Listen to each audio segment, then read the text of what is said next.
Welcome everyone to Whistler Olympic Park, nestled in the Callahan Valley here in beautiful British Columbia.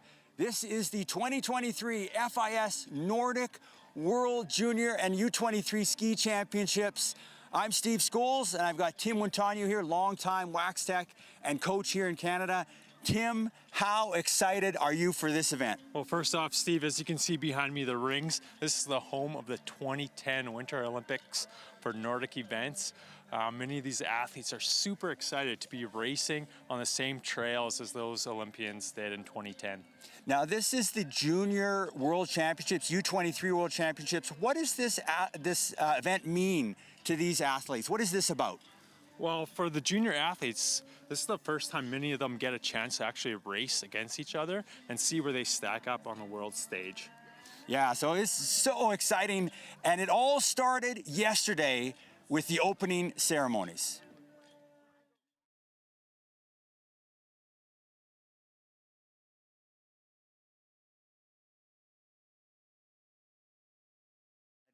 From the SPOES performance group, from the Cultural Center for the Squamish and Lillooet First Nations, all the countries marching in.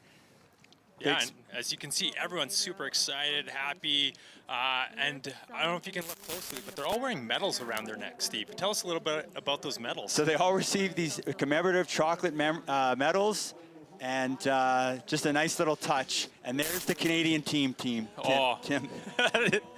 Yeah, look how pumped Rye there, just thumbs up to the camera. Yeah, beautiful weather. We are looking at some amazing days ahead of competition. And there is the chairperson of the event, Norm.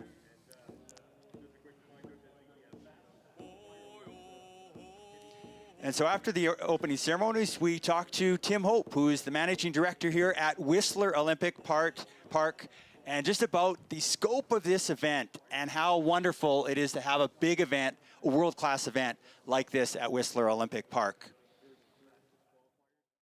This is a wonderful opportunity to host international events here and have international athletes, Nordic athletes of such caliber. Once again, this facility, Whistler Olympic Park, was built as a legacy facility for 2010. And since then, the Nordic community has grown and now thriving in this area. We're a big part of the community here, and it takes a tremendous community to put on an event like this. So what it means is a lot. It means a ton to all the volunteers, the numerous volunteers that are making it happen here. Have dedicated so much time to hosting this event. Our competition trails are, fantastic. They're Olympic quality.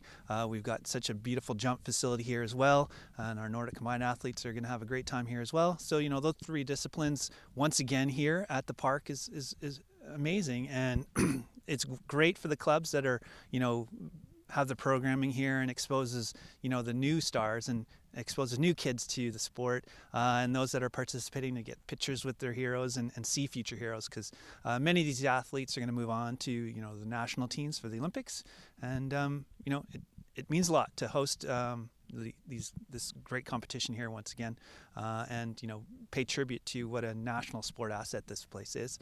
Whistler Olympic Park is a gem in the Nordic scene and in North America. So we're happy to have everyone here. Yeah, Tim. So Whistler Olympic Park, you see the Olympic rings there on the screen. The site of the Vancouver Olympics. What a great Olympics that was, and how great is it to be back here for this venue? This is absolutely amazing, Steve. He mentioned how this is an amazing venue in North America, but it's also a world-class venue. These trails were designed for the 2010 Olympics and are still up there in the ranks on World Cup level courses. So yes, it is a world-class facility we have here. Yeah, and this is the first world-class event. This is the first world-class event at this venue since the Olympics. We've had national championships, we've had BC Cups, but so great to bring the world back to the Whistler Olympic Park. And Tim, we got some great events coming up today. We've got the sprints, the junior men and junior women sprinting. So let's just talk a little bit about that event, Tim. Just what the sprints are, how it works, and the dynamics. We had the qualifiers, and now we've got the heats, just the dynamics. Yes, Steve. So earlier this morning, everyone did a qualifier. So individually out on course, 15-second interval start between them. And what we were doing is looking for the top 30 fastest time in the junior men and junior women. And we're going to go to the qualifiers here, and we can talk more about it. Yeah, so the qualifiers, one thing that's always interesting about the qualifiers is you can be the fastest in the qualifier. Does that always translate into a top result once you get into the heats? Not always, Steve. It's kind of two separate races. As you can see in the qualifier, it's about throwing down the fastest time in the qualifier. But once you get into the heats, which we're about to start, a little more tactics come into play. Yeah, so that was Amelia Andreessen. Then we've got, I think that's Nadine Laurent. Sorry, no, that was, not sure who that second place was. And this looks like our top qualifier. This is Tussa Väinön. Tussa Väinön. Fastest time of day by Finland. Over 2 seconds, I believe, Steve. So this is the finish of the sprint course. So this is Tussa Väinön, who's really come on strong in this last few months. And she actually won a qualifier in Finland just by almost 9 seconds. So here is our third qualifier for the men. Yeah, and as you can see, Steve, here, they are double pulling to the finish. And they are actually, this is a long double pull across the whole stadium. We're not seeing everything on the stadium, but there's a lot of double pulling going on. And Canadian athletes there waving, cheering on for the heats as we got a couple Canadians qualifying in the top 30, Steve. Yeah, so there you can see the entire venue, the finish. It's a long double pole finish. So this is just the finish that we're looking at right here, but really a long double pole section in the stadium area. Yeah, and so basically we have all the athletes will be starting out, and there's a slight downhill on that straightaway. As they hit the first left-hand corner, they're actually hitting the steepest climb of the course. And that second little pitch up to the top of the course, actually they have a technique zone, Steve.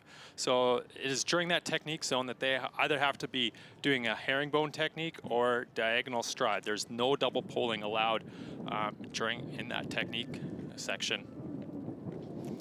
And then also one of the key things, if you see that 180-degree turn, that is Heartbreak Corner. Very fast to that corner, and actually after just people skiing on it yesterday, they widened the, here we go, here's Heartbreak Corner. So go ahead. So Steve, it's tricky with just one athlete coming through that corner. Now during the heats, it's going to get real exciting. There's going to be 6 athletes coming through that corner all at the same time. And so we could see some crashes, possibly poles breaking. It's about staying on your feet coming out of that corner.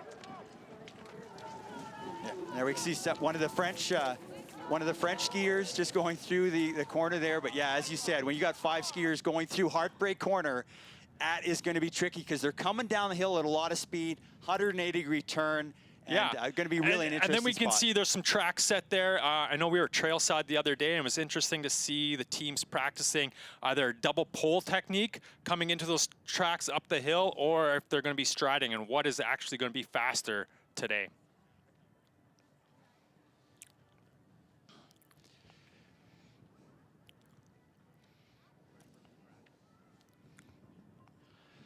So here we just see some of the teams there. But so one thing, Tim, that we talked about, that you've got the qualifiers. We've just had the qualifiers, but sprints are a 4-act play, right? That is true. That is true. Quarterfinals, semifinals, finals. Take us through the 4-act play. I always like to think the qualifier is about starting fast, taking the middle section faster and finishing fastest to get you a good start position leading up to the heats. And so just because you can ski that qualifier super fast doesn't always mean you're going to make it all the way through to the final. So that's the one act of the play. Yeah, and it's amazing. Like one athlete we've talked about, Alex Harvey, is someone that could just qualify, just get into the qualifiers, get through the quarterfinals, but then semis and finals, he would rise to the top. So there's a lot to the 4-act play of the sprint.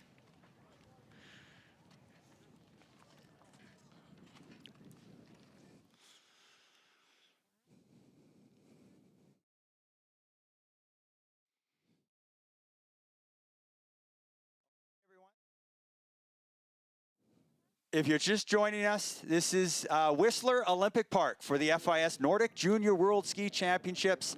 It's the junior women's and junior men's sprint heats coming up to declare a junior world champion here at this 2010 Olympic venue. It's going to be a fantastic day. Look how beautiful it is here, Tim. It's interesting, Steve. I talked to one of the groomers earlier today. He is saying this temperature, the weather is just setting things up perfectly for those classic tracks. He's figuring those classic tracks are going to remain solid all day throughout the day. Whereas last year, I don't know if you remember at Nationals, we had warm weather, rain, those tracks were sloppy, and this is going to set up for some amazing racing. Yeah, I'm so excited. Like, you know, and we talked about it earlier in the show that you've got the best juniors from each country, and now you're bringing them together to see how they compare. And a lot of these athletes, as you mentioned, Tim, particularly the junior category, have never raced outside of their country. So this is a chance to see, hey, I'm competing against the other best juniors from their country, and how do I compare in the world when all these athletes are trying to be at their peak? Okay, now we've got the temperatures and the weather here. Tim, take us through it. Yeah, as you can see, current temperature is 4 degrees. I bet you the snow is going to be a little cooler, below 0, but everything is just staying nice and solid out there. It's a bluebird day for the weather, and as you can see, those athletes are getting ready for those heats. We saw a few little tables in the stadium. So what's happening is the service technicians are going to be prepping the skis in between every heat, making sure the grip wax is there for kick as well as glide. Yeah, every little second matters in these heats. Yeah, so we're going to see the start list shortly. And again, very interesting with the qualifiers. Doesn't always translate into top results when we get to the finals. And, you know, definitely, if you look at the results from last year's World Junior Championships, a lot of the top qualifiers didn't do so well once they got to the final heats. So this is going to be our quarterfinals for the junior women's sprint heats. We've got Heat 1, our fastest qualifier, Tosa Vinen. And also in that heat from the U.S., Samantha Smith from Sun Valley, Idaho. Finishing kick, so watch for her as they're coming into the stadium. And another name to mention there is Alexandra Lexmore from Revelstoke Nordic. Right from here in British Columbia. Yeah, right here in BC. Now looking at heat number 2, we got Lisa Eriksson, one of the top Swedish athletes. Exactly, another favorite out there to win a medal. And also in that second heat, Nina Schamberger from Leadville, Colorado, 10,000 feet of elevation, and she's into heat 2. Now looking at this will feel like racing at sea level for her. Now looking at heat 3, we've got Swedish star Elin Naslund, who will be in that heat. So we got 5 heats coming up for the women. So here's your course, Tim. So maybe let's take our audience through the course again. Yeah, so as you can see, the first left-hand corner is the big climb of the day. That is where people will be setting themselves up into position, leading into, if you can look at the far end, the hairpin corner. You want to set yourself up to stay on your feet in that corner. We are going to name that hairpin corner Heartbreak Corner. Yeah, look for some action there. And here we go. We got the first heat lining up.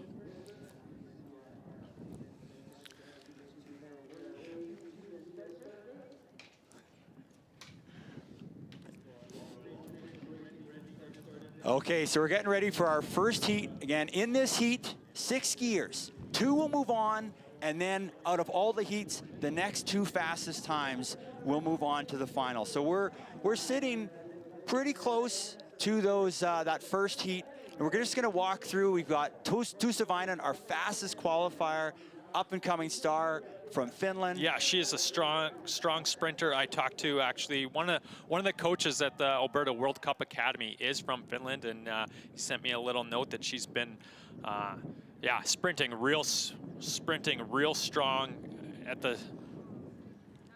Okay, so less than 10 seconds to the start of our first heat here. Tussa Vainen, Samantha Smith from the USA, Leonie Besson from France, Elsa Torvinen from Finland, France Pignot from France, and Alexandra Luxmore from Canada, right here in British Columbia, Revelstoke. They're on the start line. All right, let's see what happens in this first heat. Now, just to highlight, Sammy Smith there in the U.S. suit, she was 5th at the World Junior Championships in the skate sprint last year as a 16-year-old. Sun Valley, Idaho. They're just getting the athletes to line up.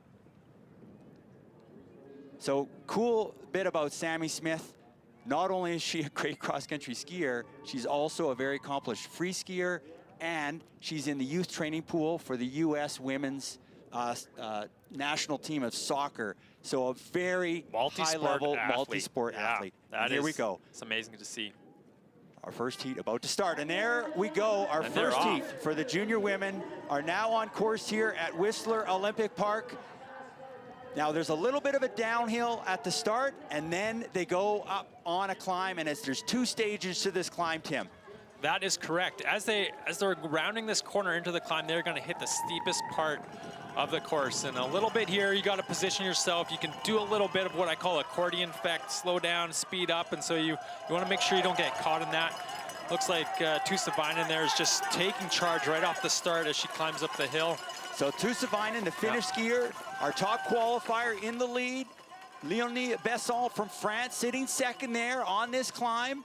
And this course, it climbs and climbs and climbs, and then there's the downhill and the very sharp corner, 180-degree turn. So that is Tussa Vainen from Finland in the lead here in this first heat. And look at that, Alexandra Luxmore. It looks like she's moving up, positioning herself well and setting herself up for Heartbreak Corner.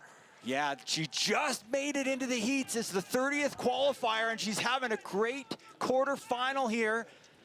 But I think Tussa Vainen, she wants to control her destiny as they come to the top of this climb. They're right at the top of this course. They're going to start heading downhill, and very quickly, they're going to hit Heartbreak Corner. Yeah, let's see how this plays out.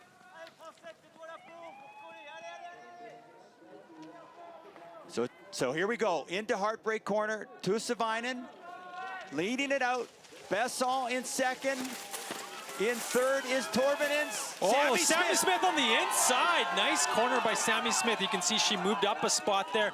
She's setting herself up here. We got a little rise and then a descent back into the stadium.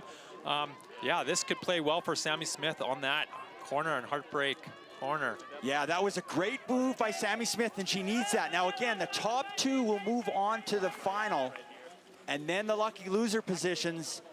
There's just 2 more spots after that from the best time. So there we go, leading now into the downhill. So they have the chicane downhill, and then they'll descend into the stadium for the long double pole section. Tussa Vainen, a few seconds on Besson of France and Torvinen of Finland, and then Sammy Smith, the Sun Valley, Idaho skier, sitting in 4th spot. Now remember, we mentioned Sammy Smith, a really strong acceleration. She's in contact here in 4th spot. We'll watch that finishing kick for Sammy Smith. She's on the far left, but leading right now is the Finnish skier, Tussa Vainen. And look at that turnover by Sammy Smith. It looks like she's starting to make a move, moving into 2nd place there. We'll see what happens when they come out of this corner. So here we go, out of the big 180-degree turn into the finishing stretch. Tussa Vainen well out in front. And here comes Sammy Smith in second. Sammy Smith trying to hold on to that 2nd spot, that 2nd automatic spot to go into the semifinals.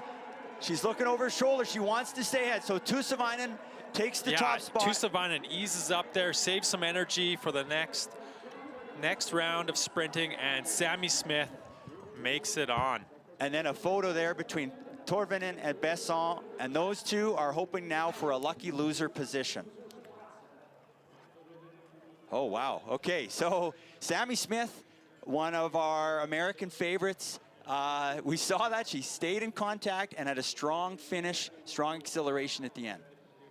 Yeah, it was beautiful, that second half of the course there for her to just coming out of heartbreak corner there, cornered it super well, set herself up, and yeah, allowed her to have that finishing kick to move into second place. So she's moving to the top 12. Okay, so here we've got some replays. So you can see that Tusk just wanting to control her destiny. Yeah, she out of the gate, she led the whole race, had control, stayed safe. Yeah, so heat number 2, Lisa Eriksson, definitely someone else to keep an eye on in this heat, and hopefully advances on. It would make for some interesting racing later on. Had some super strong results this season in Sweden. So just going through our 6 here in our second heat for the quarterfinals. As Tim mentioned, Lisa Eriksson, then Dagsrud from Norway, Leandra Beck from Switzerland, Doringer from Germany, Petty from France, and Nina Schamberger from the US. This is our second heat in the quarterfinals for the junior women. And the American in there, Nina Schamberger from Leadville, Colorado. There she is, right there, the American. 10,000 feet of elevation at Leadville. Here, it's about 2,500 feet, so definitely getting some advantages coming to the lower altitudes. She's a little more of a distance racer, so she's trying to get through some of these heats, Tim, and if she can get to the final, then she can be a factor. Oftentimes we see some of these all-rounder distance skiers do quite well if they make it to that final. Oh, it looks like a false start there. Ooh. Okay, we'll see if they rule that a false start, because that is always very tense in the sprints, because I believe the way it works is the next false start is disqualified. So yeah, people, it definitely messes with the nerves a little bit when a false start does happen.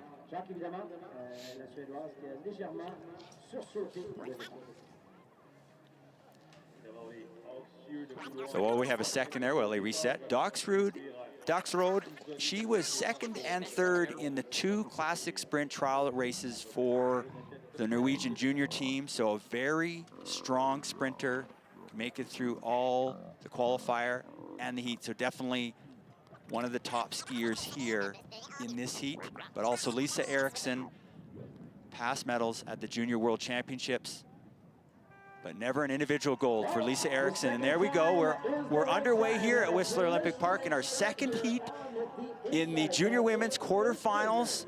And Nina Schamberger going out front. Nina Schamberger from the USA, from Leadville, Colorado, wanting to control her destiny. And there we've got Dagsrud on the inside in the red for Norway. So Schamberger on the right of your screen, and on the left leading up, that is Dagsrud. So Dagsrud in the lead, Schamberger in second spot, and then we've got Lisa Eriksson on the outside. Yeah, and I believe here they are in that technique zone.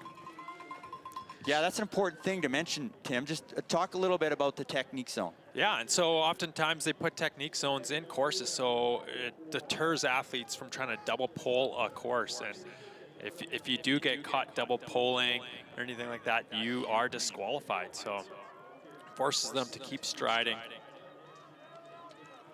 Okay, so we'll just keep an eye on the time as they come to the top of this hill, so we can kind of get a sense of who might be in the running for a lucky loser spot once we get further on in these heats. But there's Dagsrud, Lisa Eriksson, Nina Schamberger, you can see in the USA suit in third. Then we've got the German, that is Doringer. The junior women's quarterfinals. The French here they go athlete. into heartbreak corner. And here we go, yes. So Going wide, controlling their speed into that corner. Oh, and we got a crash. Eriksson down. Unreal. Lisa Eriksson, one of the favorites, went down in the corner. Heartbreak Corner already claiming one of the top skiers in this race. She has Junior to women's fight back now to quarterfinals. get back in. So Docks Road now well out in front. Schamberger avoided the carnage there. Yeah. But Quick- now the Swiss skier quick on coming her on. feet. Beck, the Swiss skier, coming on here onto this descent. Lisa Eriksson is not out of this, Tim. Not out No, of she it. is coming back. So there is Docks Road descending into the stadium. Then we've got Schamberger, then Beck. And now Eriksson has moved back into fifth, the Swedish skier. Oh, and there we go, Lisa Moves Eriksson. into fourth. Moving into fourth. So we'll see what happens. Can she fight back? Can she fight back and get a spot in the next heat? Docks Road well out in front. And here comes Lisa Eriksson on the outside, number 4 for Sweden. She's actually moved back into second place. Oh my goodness, she was down in 6th. She'd fallen down, and she is back in second, trying to get that second automatic qualifier spot to move back, to Wow, move into the semifinals. That was an impressive ski, crashing at about halfway on the sprint course and coming back from the fall and moving all the way up into second place. That is incredible, Tim. Hopefully she did not use up too much energy to fight back and has something left for the semifinals. So Docks Road, then Lisa Eriksson, and there will be no lucky losers from this heat. Lisa Eriksson had to get second to move on. What a recovery, Tim. Insane. Wow. Wow. And that's what we're probably going to see throughout all these heats is something happen in Heartbreak Corner. And will the athletes be able to come back like Lisa Eriksson did? So no hearts broken yet, though, in Heartbreak Corner. A fall, but no hearts broken. Oh, my goodness. Impressive, impressive. Okay, so we're gonna get a replay here. So there's Lisa Eriksson in second, and I just maybe caught. It looks, I don't know if she caught an edge or just her grip wax caught a little bit and went down. But yeah, everyone went by her and stayed on their feet. But for her to come back, fight back, that was impressive. Yeah, you rarely see that, but I think that is showing her fitness. She's for normally sure, Steve. Not a great sprinter, but here we go. Our next heat is underway. This is heat number 3. We've got Elan Naslund from Sweden, DeMartin Pinter from Italy. Yes, Steiger that's someone from to look for. Switzerland, Bruce Vin Jensen from Norway. And DeMartin Pinter there is in the lead out of the start into the climb. And also it looks like she is going to try and control this race right from the start. Also in this heat is Ava Thurston from the US. She's just at the back right now. But now, Iris DeMartin Pinter, she is the national champion in the classic sprint. She won that just about 2 weeks ago, and she is leading out this heat. She is the Italian. DeMartin Pinter, definitely one of the names we're watching today. Exactly. And then number 5, Elan Naslund. So again, just for our viewers, the bib number that they are wearing is their place from the qualifier. So DeMartin Pinter qualified 6th fastest time this morning. So here we go to the top of this climb. So we've got 3 skiers out front. Naslund, DeMartin Pinter, and also the Slovenian Ljubic. And here we go, Heartbreak Corner. Well out in front, DeMartin Pinter. Who's in? Whoa, oh. Gotta stay on Couple your little feet. stumbles there. But yeah, everyone clean through that corner. So Elan It was Naslund, interesting, Steve, to see DeMartin Pinter there. She went quite wide compared to any of the other skiers that we have seen come through there. Yeah, I'm Definitely not sure. playing it a little safe, I would say. I'm not sure how chewed up that corner is getting or if there's a lot of snow piling up.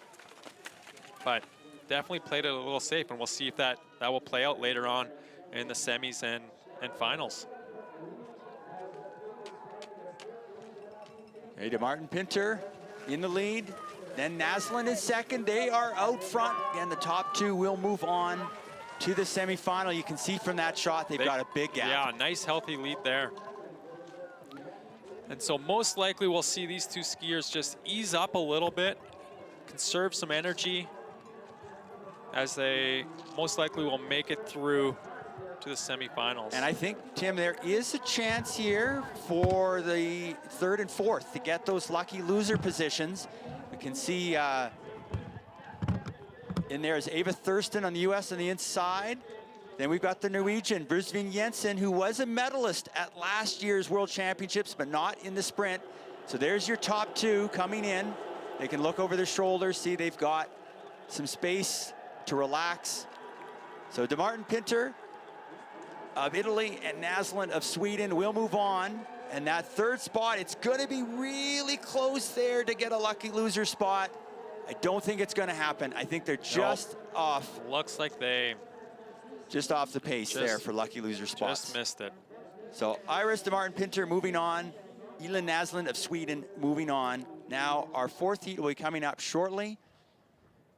So yeah, those lucky loser spots, it's always interesting, you know. It's not, even if you're a third, fourth in a heat, the time still matters, and so you got to fight all the way to the finish. Because I've seen it where someone's gotten that lucky loser position in the quarters and the semis, and they've gone through and ended up winning the sprint final.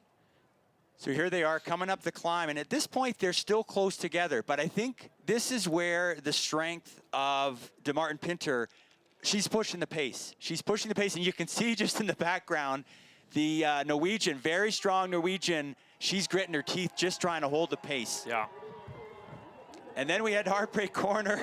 And a little bit tight there for the Swiss skier, Nadia Steiger. But you can see that inside, there's a bit of advantage. Okay, now we're underway with our fourth heat. So I'll just go through the skiers. Laurent, Levin, Kaylin, Del Rio, Mackie, and Medja. So Mackie from Canada. From Edmonton Nordic. So Alberta athlete here racing, and definitely one of the favorites in this heat is Nadine Laurent, second qualifier of the morning.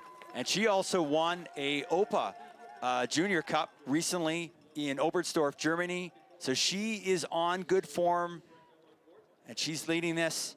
So Nadine Laurent of Italy in first right now in this fourth heat of the junior women's quarterfinal. Number 9, Erika Levin from Sweden. And Allison Mackey from Edmonton Nordic there, the Canadian, number 22. Yeah, it looks like she's sitting third, fourth there. Still in a good position. Again, this is still pretty early on in the race.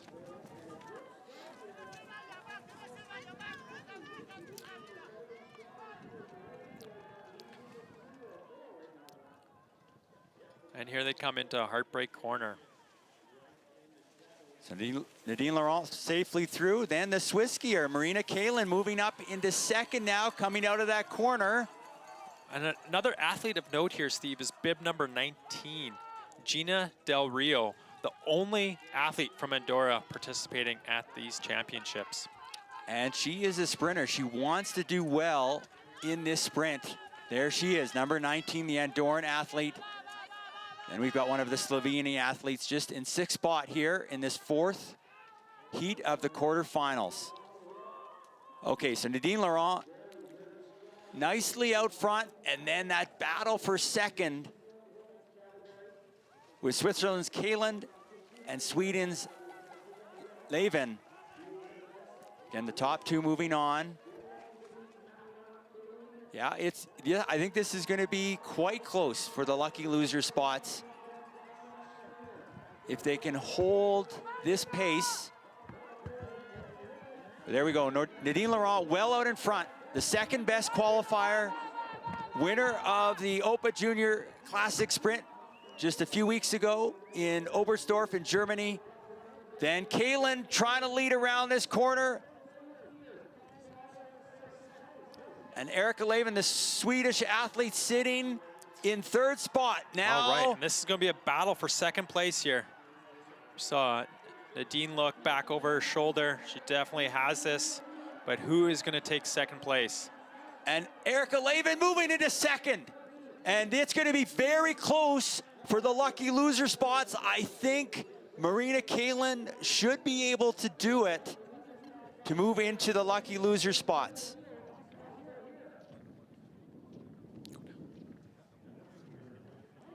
Yeah, it's just unofficially, it does look like Kalin can also move in, but not official yet, but just looking at our times.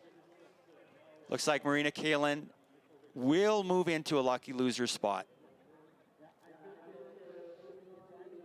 Here's Heartbreak Corner.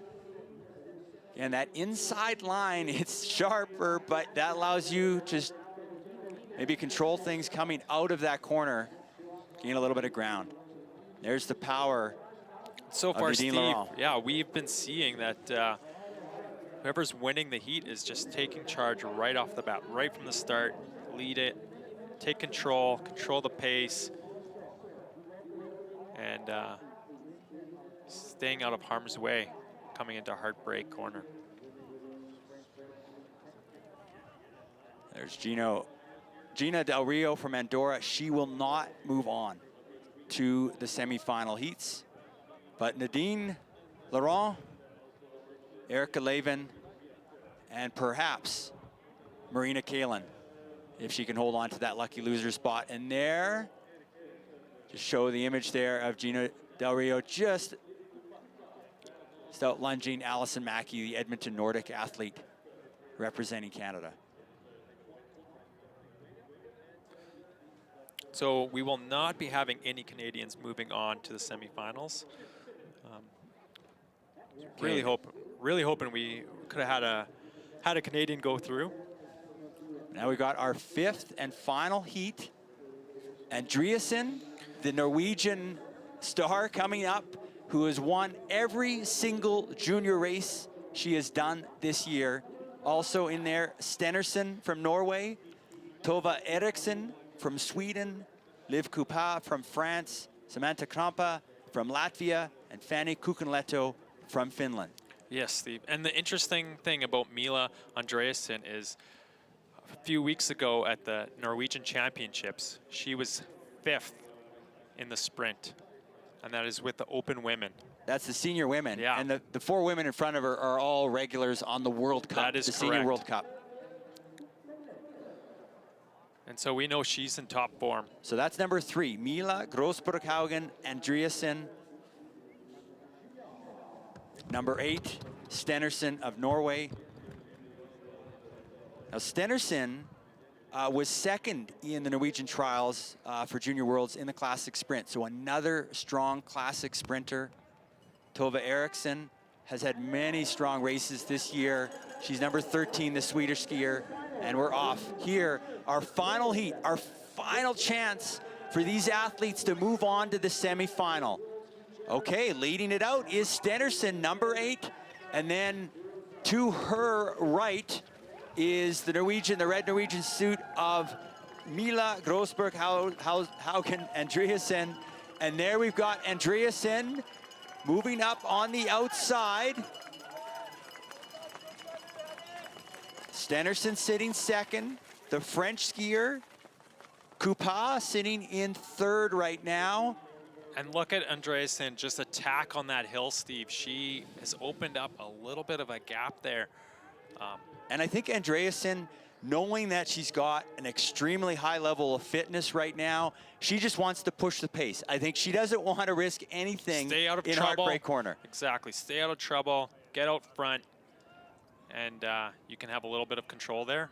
Yeah, again, Andreasen, I think the score in Norwegian junior women's racing is Mila 6, Norway 0. That's how dominant she has been this year. And really, her development was just really in the last year that she's emerged as one of Norway's top athletes.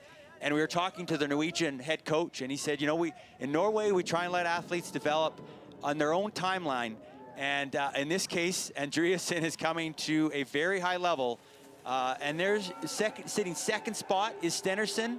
1-2 Norway, and they have a healthy lead. They have really pulled away from the rest of this. this field. Now, Tim, see, they've got a bit of a gap. So once they get over this climb, they're going to be on the descent, going to look back. They might maybe have a chance at a rest. But here we got number 13, Tova Eriksson, who is a very strong distance skier. She is trying to really picking up the pace on that last climb as they come into the final descent. Yeah, I think she is thinking she's got a chance at a lucky loser spot. But here we go. Leading into that downhill corner is Andreasen, then Stenersen. And Stephen, this is the fifth heat. And what's always hard about this fifth heat is that you have less recovery going into the semifinals. And so these two Norwegian athletes, if they can just ease up a little bit and start that recovery process a little sooner than pushing all the way to the line, might help them in the semifinals. Yeah, I'm kind of surprised that Andreasen picked this particular heat to go into, but yeah, they're having to push the pace. Tova Eriksson is not letting up. She's definitely come back. She's gained some ground on the two leaders there. Okay, so the lucky loser time to beat is 3:15.86. That is Torvinen. So there is Andreasen, then Stenersen, and then Tova Eriksson.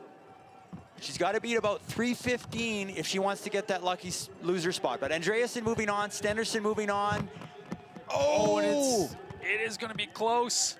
It looks like she might have it. Oh, that's going to be really close. 3:15.18 is the time we are seeing. Oh. And it looks like, the times we see are correct. It looks like she has gotten that lucky loser position. Yeah, that's an unofficial time, but it looks like Tova Eriksson moving on. And she's a good distance skier, and that really starts to pay off when you get into those later heats. Okay, so that is the 5 heats for the junior women, the quarterfinal heats. Now we're going to move on to the junior men's quarterfinals.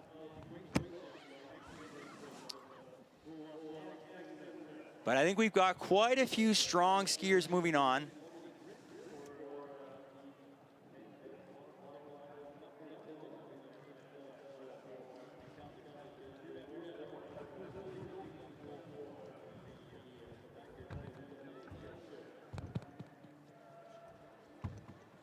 Okay, here is our start list for the junior men's sprint heats. So we've got 5 heats coming up. Yeah, we got 5 heats coming up.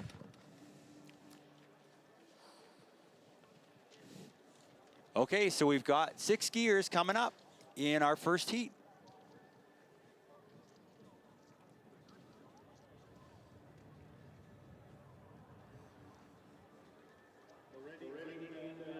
Okay, so in this first heat, the top qualifier, Eero Ranttila from Finland. Then we've got from Australia, Hugo Hinkfas.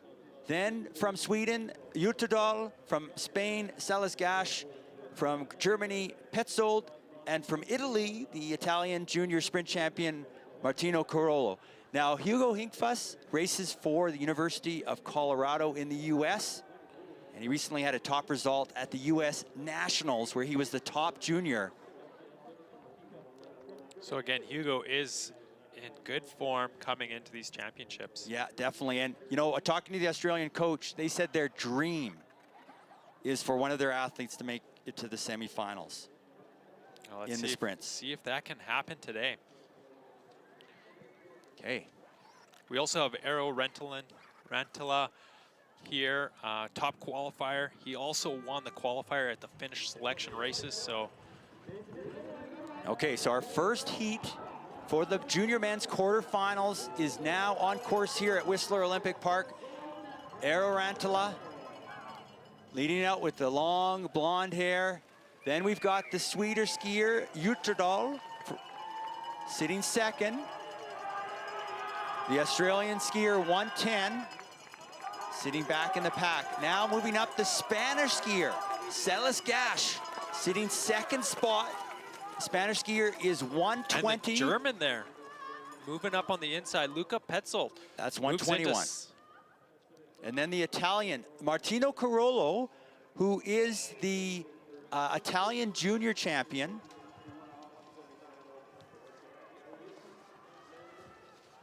So he is just on the outside there, 130.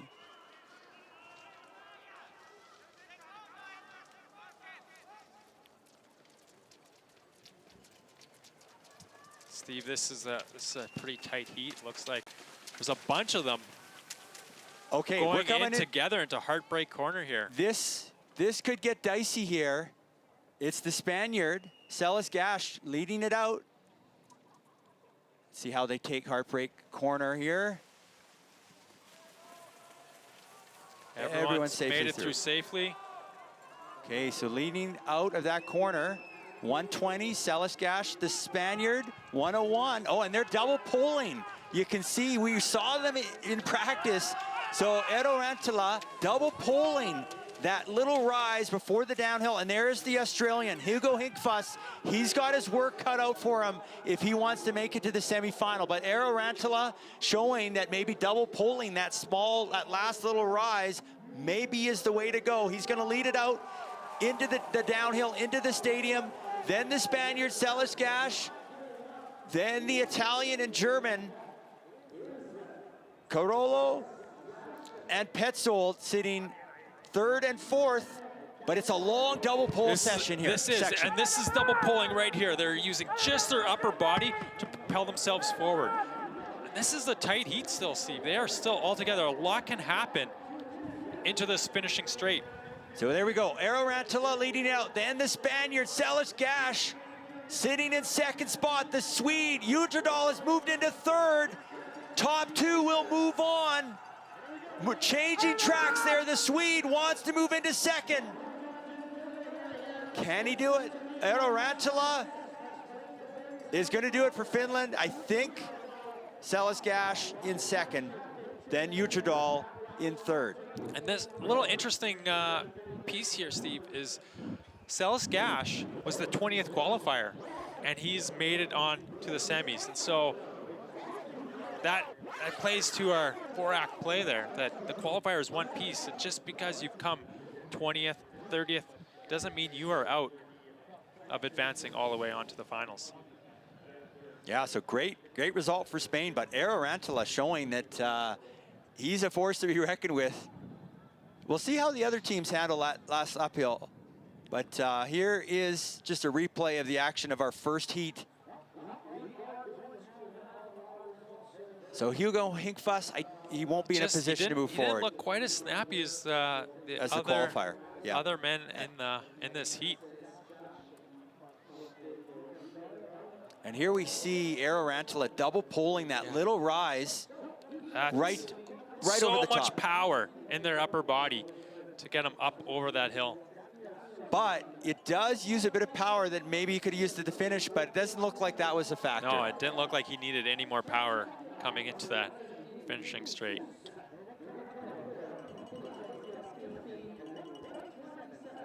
So in third spot was Juterdal. So he's got that lucky loser spot for now. Similarly, Carollo from Italy. Okay, now into our second heat. We've got Anton Gran from Sweden. Danielsson, also of Sweden, also in there. Roman Eider from Switzerland. Juri Tuz from Czechia. Kempe from Finland.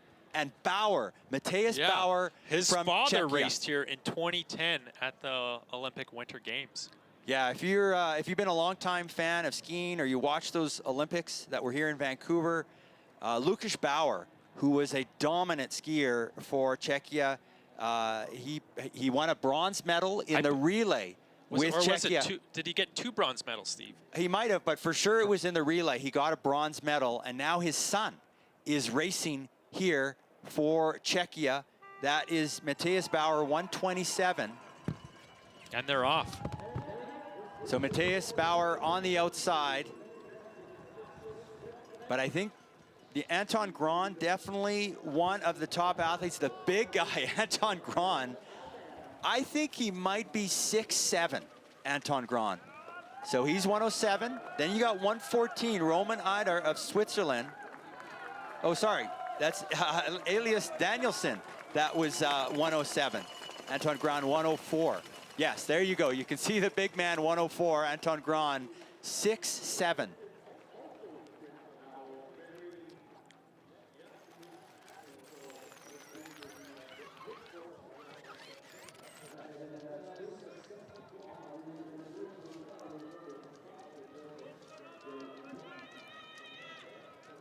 Okay, so Roman Eider from Switzerland leading out, but there's 127 on the outside. And doesn't that technique just remind you of Lucas Bauer? There's a few times I had to take a double take there. I'm exactly. like, because I had just watched the 2010 Olympics leading up to this championships, and I'm like, is that Lucas Bauer? Wow, it's amazing the genetics, how they, even the ski technique transfers through the family. Okay, Whoa. heartbreak corner. Whoa. Oh. Matthias Bauers, okay, taking the inside, but the Swiss skier Roman Eider staying upright, taking the lead. Yeah, here come the Sitting in two the front. Czechia skiers moving up. Bib 117 there is moving on up. So that's Yuri Tuz. He had some top results recently. I think one of the Opa Cup races, he had some top results. Okay, so that is Yuri Tuz in the lead for Czechia. Oh, and a skier down. Someone's down over the edge. That's Roman Eider, down over the edge. He's frustrated, but that's what happens in sprint racing. Yuri Tuz leading out, 107, Elias Danielson. But here comes 104, Anton Grahn, the big man, 6'7", leading into the final corner. The Swedes now going to the front. 1, 2. My goodness, 107 there. Danielson had time to adjust his sunglasses. I know. Don't relax too quickly. The race Anton is not Grahn. over yet. Oh, and we got Oh. another crash. Carnage in this heat. Kempe there looked like he was changing lanes and went down. Anton Grahn, Elias Danielson getting to the front, controlling things. But you know what? Yuri Tuz might have a chance at a lucky loser spot. Wow, what carnage there in that second heat. Kempe down and Eider down. Well, Let's see if we can get a replay of that that crash there on yeah. with Eider just on that downhill final corner. descent. Well, He seems to be in good spirits, so.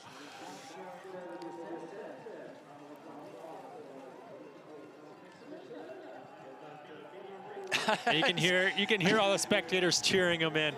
Wow, you normally don't see, he was frustrated initially, but he's taking it in here.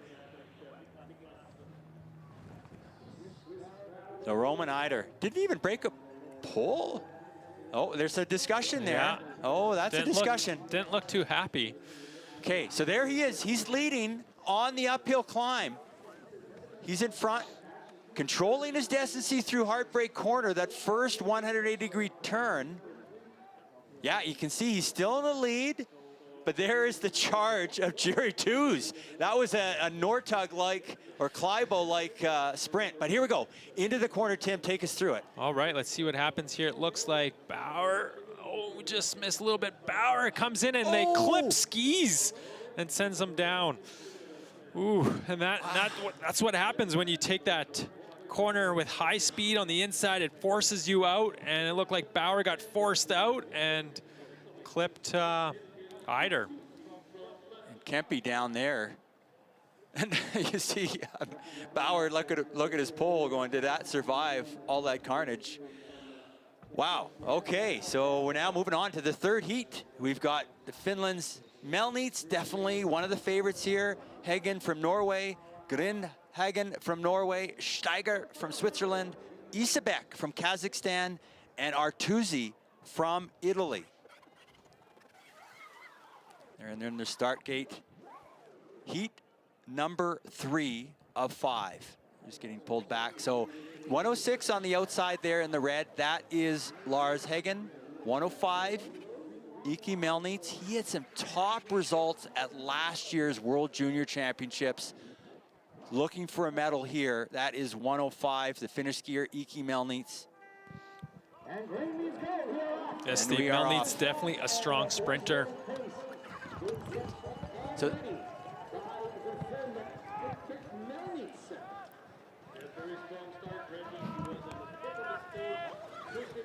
So here we have, we just have a little bit of a downhill now into the climb. And the way this course works, as Tim explained it, it goes up, up, up, up, up, and then it's a lot of downhill to the finish. So here we go. That is Iki Melnitz leading it out. Oh, and look at the movement on the inside. Lars Hagen, the Norwegian, moving into the lead, and that looked like he really wants to push the pace. You can see that. You can see in his posture, he's really going up that climb. Like he's going all out on that climb. He's pushing right to the top. But look, the double pulling of Iki Melnitz.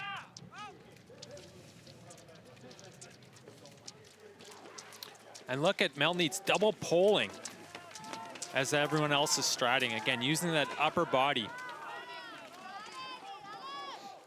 Some of the tactics here is we saw Melnitz double pulling strong there. They might have gone a little lighter on the kick wax to keep the speed of those skis up into that final descent and that long double pull flat through the stadium.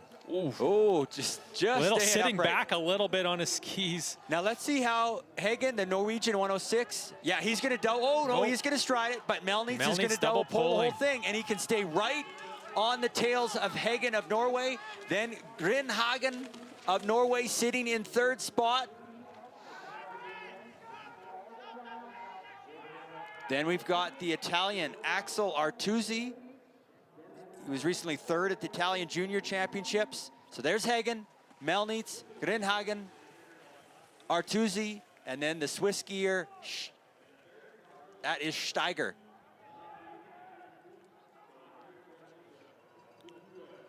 So there's Hagen leading it out into the stadium. There's this long double pull section, and what you don't really see on the screen is it's actually, now you do see a little bit of the false flat. Yeah, it's a that it is. slight uphill up until they start into the corner, and they get a little downhill around the corner into now into the final corner. Finishing straight here. The top two move on. Now Grindhagen moving on the outside. 3 across here. Melnitz trying to move up into that second spot. Hagen trying to hold on 105. Melnitz trying to get that second spot. And it looks like Melnitz got second. And let's see how did that heat fare overall for the lucky loser position. Yeah, I'm almost certain Grindhagen is going to move on. Again, those times are unofficial, but looking at that is 2:47.6. That is definitely faster than the other lucky loser spots.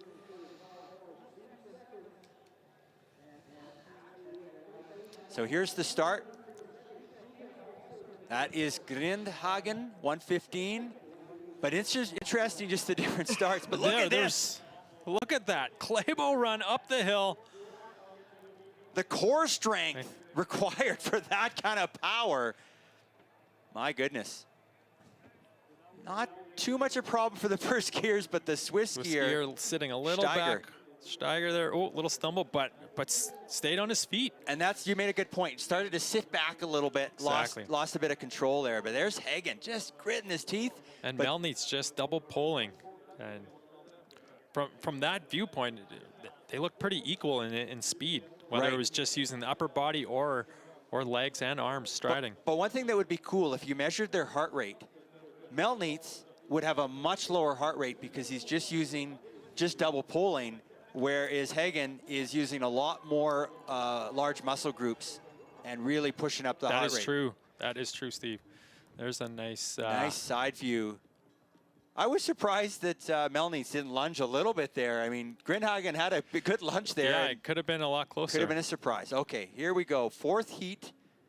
Our second best qualifier, Kollerud of Norway. Then we got Matthias Holbach from Norway, Simon Young from Germany, Essionier from France, Noé Neff from Switzerland, and Fischer from Germany, and we are off. There. Kollerud also first place in qualification for the Norwegian selection races. He's from Drammen, where they also host the city sprint on the World Cup. Okay, so Kollerud leading it out on the inside. Matthias Holbach sitting in the track. They seem a little more relaxed. There's not anyone really pushing the pace. Everyone's nice and chill up front. There's Collerwood, another tall skier. But the German skier, Fischer, who qualified 20, oh, sorry, no, that's number 12, Simon Young, qualified 12th, leading up the second stage of this climb. Well, I wonder if he decided he had to go for it because it was looking a little relaxed up that first climb, and so he might as well take advantage and try and lead coming into Heartbreak Corner. And you have to remember there's always that lucky loser spot up for grabs. Okay. Quite a tight pack coming into Heartbreak Corner. Oh. Able to, and one skier down. The Swiss skier, knowing F is down. And I don't think he's gonna catch back up to the rest of the skiers there. So we got 5 skiers, and I think all 5 are still in the running here. I don't think this is fast enough to be a lucky loser heat, although we'll see. So 112, the German. Simon Young, oh, he's just gone to the inside now. So it's the French skier, Essionnier, leading into this corner. On the outside, Norwegians trying to take the inside line. Oh, and that is some nice tight cornering. Oh, a little bit of, oh! Stay on your feet. Oh, he stays upright. Oh, and that Matthias Holbach, one of the favorites. But he's got that inside line. He's coming back. He's coming back. Wow. Nice recovery. So Collerud is leading it out. Essonnier in the French skier. Holbach on the inside. I don't think there's going to be a lucky loser spot. They got to get into the top 2. And here they go in the Collerud finishing number straight. 2. Essonnier on the outside in the French jersey, but here comes Holbach, and he's going to do it. Holbach on the outside. Gets that second spot after that stumble. Can we get a replay on that stumble on? How did he stay upright? How did he stay upright? And he needed that because Essonnier not fast enough to get the lucky loser spot. No. Holbach. First half of that heat was relaxed and a What lot a slower comeback for than the other Holbach. heats. Yes. Oh my goodness. I mean, he was like dancing on his skis for like 3 or 4 seconds, and it was just like, it's gonna fall. There's no way he can stand upright. And Steve, you talked about core strength earlier on. That when you're standing and stumbling and dancing, it takes an impressive amount of core strength to stay on your feet. So here's Heartbreak Corner, and this is where the Swiss skier Steiger. Sorry, the Swiss skier Neff fell. Neff. This is the finish. So this is just after that. Holbach had that little stumble. Little stumble. But you can see even here, like, this is a tough spot because he's back in 3rd, and he had to actually come around his teammate so that he could move ahead. And guarantee that second place position. And it was 0.3 of a second at the end. That was, yeah, some really, really close racing there. So let's see from this angle. Yeah, he's actually got a good margin. My goodness. Holbach, gonna move on to the semifinals. Essonnier doesn't look like it. Okay, here we go. This is our 5th and final heat. The German Keck, the Swiss skier Pitié, the Italian Oberhofer, the Swede Bergström, the Canadian McKeever, and the Slovakian Stern. Yeah, Stephen, probably my 2 favorites from this heat would be Keck and McKeever to go on. Now here we go, we're underway, and as you mentioned, Keck actually had a top qualifier last year in the World Junior Championships. I think he was 4th as the qualifier, but he only finished 13th. That's correct, overall. Steve. So again, this is what we talked about. Just because you're a good qualifier doesn't mean that much going into the heats, because now the endurance and the tactics start to take over. It's and all about positioning, coming into Heartbreak Corner, positioning coming to the final stadium, and how strong of a double polar you are. So we've got Bergström, 118 in the lead. And again, Steve, just seeing this first climb, these All these men seem pretty relaxed, pretty comfortable. I don't think there's going to be a lucky loser spot up for grabs with how they're skiing this. So it's all going to come down to that final finishing straight and the top two advancing. So Bergström, the Swede, on the right of your screen, 118. Then the Swiss skier, Pitié, 108. Also, you can see the Italian on the outside, Oberhofer, and then the Canadian, McKeever, there in the black, red, and gray. 123 is McKeever. Now coming in to Heartbreak Corner. McKeever, one of those athletes, he's a good sprinter, but he's also got the endurance. He wants to get through. Now looks McKeever taking an interesting strategy there, nice Tim. and wide, and did you see him cut in? Look at him move. And what a move! That was amazing by McKeever. He was in 5th place going into that corner. And now leading. He's moving into second place. He's right even with the and he Swede. slows up. He knows he doesn't want to lead going into this downhill. He wants to try and draft the final downhill. But that corner in Heartbreak, that is just how much experience and how tactical McKeever is out there racing. Okay, so now McKeever is in second. The Swiss skier, that is Pitié in the lead. McKeever in second, the Swede Bergström in third.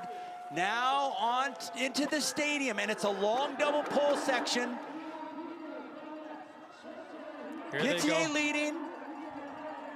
On your right of the screen is McKeever, and he's got a strong double pull. Here we go. McKeever, he's got that inside line, but now he's got a skier in front of him. He wants to hold that inside line. The Swede Bergström trying to crowd out McKeever, and that slows down McKeever. Yeah, got boxed out a little bit. Can he accelerate out of the corner into the straight here? The final 100 here we meters. Go. This is what it's coming down to. So in the middle is the Swiss skier. On the right is the Swedish skier. On the left is the Canadian. It's only the top two that'll probably move forward. The Swiss skier and the Swedish skier, Bergström and Pitié, will move forward. Oh my goodness. Yes, and I believe, Steve, that the start of that heat was just a little too slow, too relaxed to get a lucky loser spot moving forward. Yeah, and I think McKeever, he was looking so good, but then when Pitié moved in front of him, going into the final corner, he had to slow up. And stand up and, yeah, kill his speed. But if we can go back to Heartbreak Corner there and see how McKeever skied that, that was unbelievable. Yeah, so here's the start, but that cornering by McKeever was a very interesting strategy. Yeah, so here we go. Heartbreak Corner. Now so again, you see McKeever in 5th, goes really wide, and then cuts in super, super tight, and moves them into 2nd place there, while everyone is being pushed outside. Wow. Brilliant, brilliant. And look, he's on that outside track, and all of a sudden, he is in 2nd spot. But yeah, it was tricky. I think strategically played it really well. He had that inside line, but the Swiss skier was just enough ahead and moved in front of McKeever. But that was just like all 6 are in that. What a battle that 5th heat was. Exactly, Steve. Very, very exciting racing here. And that was just the quarterfinal, the final quarterfinal for the men. So they're coming down the finishing straight. Wow. Well, it's an interesting strategy there by the Canadian McKeever. We're going to see him in a lot more races to come this week. Yes, this is only day 1, Steve, day 1. So we're going to go back to the women for the semifinals. So we're narrowing down. We're in the 3rd act of a 4th act play. And we've got 2 semifinal heats. Tossavainen, final 12 skiers. The favorite in semifinal 1. Nadine Laurent, the favorite in semifinal 2. You can see for the women, we got a lot of the top qualifiers there. Bibs 1 through 13.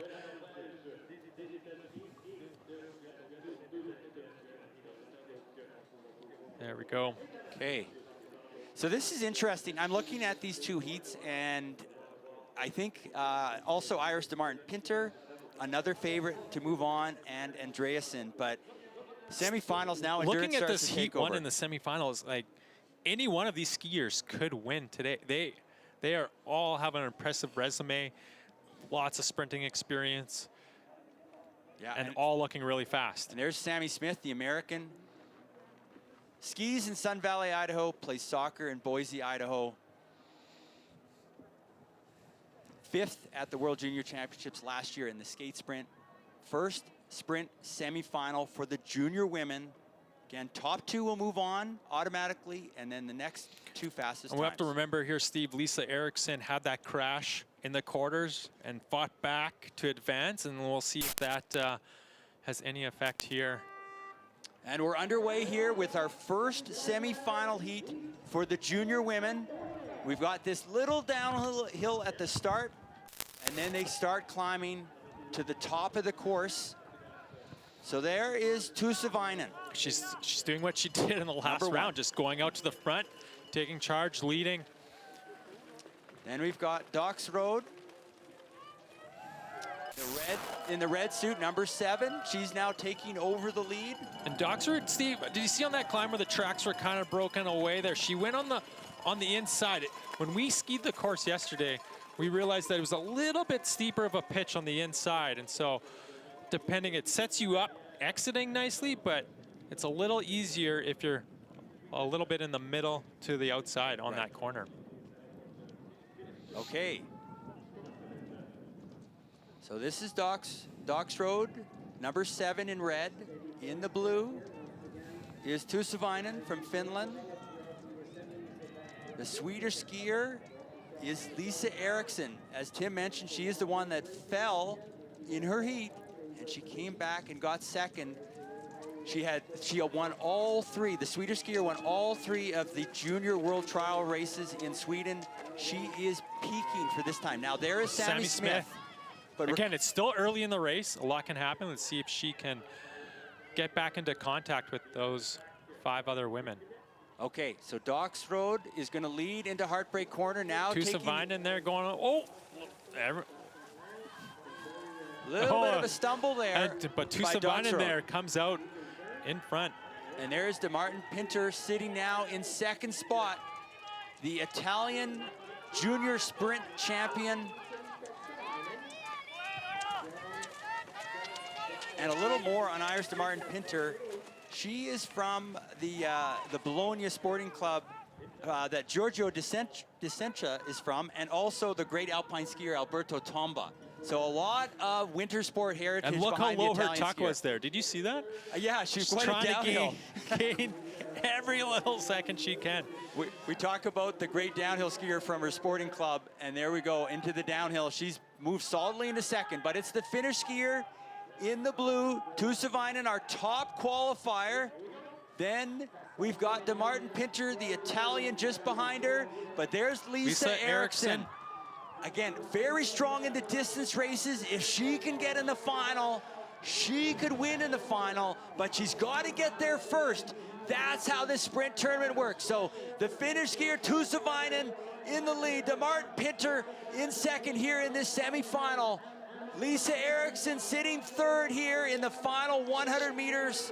She's got to go for it because there's, again, lucky loser spots up for grabs to advance to the final. So it looks like Tussavainen there has the win. Tussavainen's going to take it. DeMartin Pinter 2nd, and Will Eriksson advance with that time. Yeah, DeMartin Pinter moving on to the final. Lisa Eriksson. Oh, and Sammy Smith got 4th there. So she's still got a chance at a lucky loser position. And that's what we talked earlier about, that finishing kick of Sammy Smith. That, you know, halfway through the course, she was a little bit back of the top 5 women, and she was able to fight her way back and have that finishing kick. And one thing also to mention about Sammy Smith, not only does she have a great finishing kick, but she's also good in the distance races. And if you look at her results over the years, she's just making the quarterfinals, just making the semifinals, and then boom in the finals. That's her wheelhouse, is the final. So we'll see, but she's in that lucky loser spot for now. 3:14.88 is her time. But here's just a replay. There you see Tussavainen and DeMartin Pinter. Tussavainen looks so strong. And so pure, like just pure technique, like just so powerful. Not a stride out of place. And you can see Lisa Eriksson, but look where Sammy Smith was. Not in the picture, not in the picture. Sammy Smith came from 6th to 4th. in that double pole section. You can see just on the outside in the replay. This is a great replay. Look to at see that Sammy turnover. Smith. Look at that turnover. She's like going double time compare to the rest of the field. Wow. The Energizer Bunny would stop and stare at Sammy Smith with that finish. Okay, but can she make it to the final? Okay, now the second number semifinal. 2. Okay, so our 6 skiers, Nadine Laurent of Italy, Andreasen of Norway, Naslund of Sweden, Stenersen of Norway, Levin of Sweden, and Kalin of Switzerland. This is going to be interesting, Steve. Now, Laurent was the OPA Junior Cup champion recently in Oberstdorf, Germany, just a few weeks ago. Andreasen won all 6 of the Norwegian Junior Trials races for the World Championships. Yeah, Laurent was also second at the Italian Trials races in the sprint. So, yeah. And the time we're looking for lucky loser spots, 3:11.68. That's Lisa Eriksson, and Sammy Smith, 3:14.77. So there we see number 9, that's Erica Levin. Number 12, Marina Kalin. That's number 2, Nadine Laurent from Italy. You can see in the red, number 3, Andreasen. And we're underway here, our second semifinal heat. 2 will move on to the final. 3:11 and 3:14 are our lucky loser times. So it's number 8, Stenersen, moving into the lead. Then we've got the Swedish skier, number 5, that is Elin Naslund. Andreasen moving up on the inside, number 3, but it's still Stenersen out front. Then we've got Andreasen moving up again. A strong sprinter, but a strong distance racer. And there you go, Andreasen, undefeated in junior racing this season, won all 6 Norwegian Junior Trials races. And it looks like she is pushing that pace. She is wanting to break away early, stay out of trouble in a heartbreak corner, and guarantee her spot into the final. Then we've got Nadine Laurent on number 2, moving up. Nice technique on that climb. So Nadine Laurent moving into second spot. The OPA Cup junior winner just 3 weeks ago in Oberstdorf, Germany, on some good form.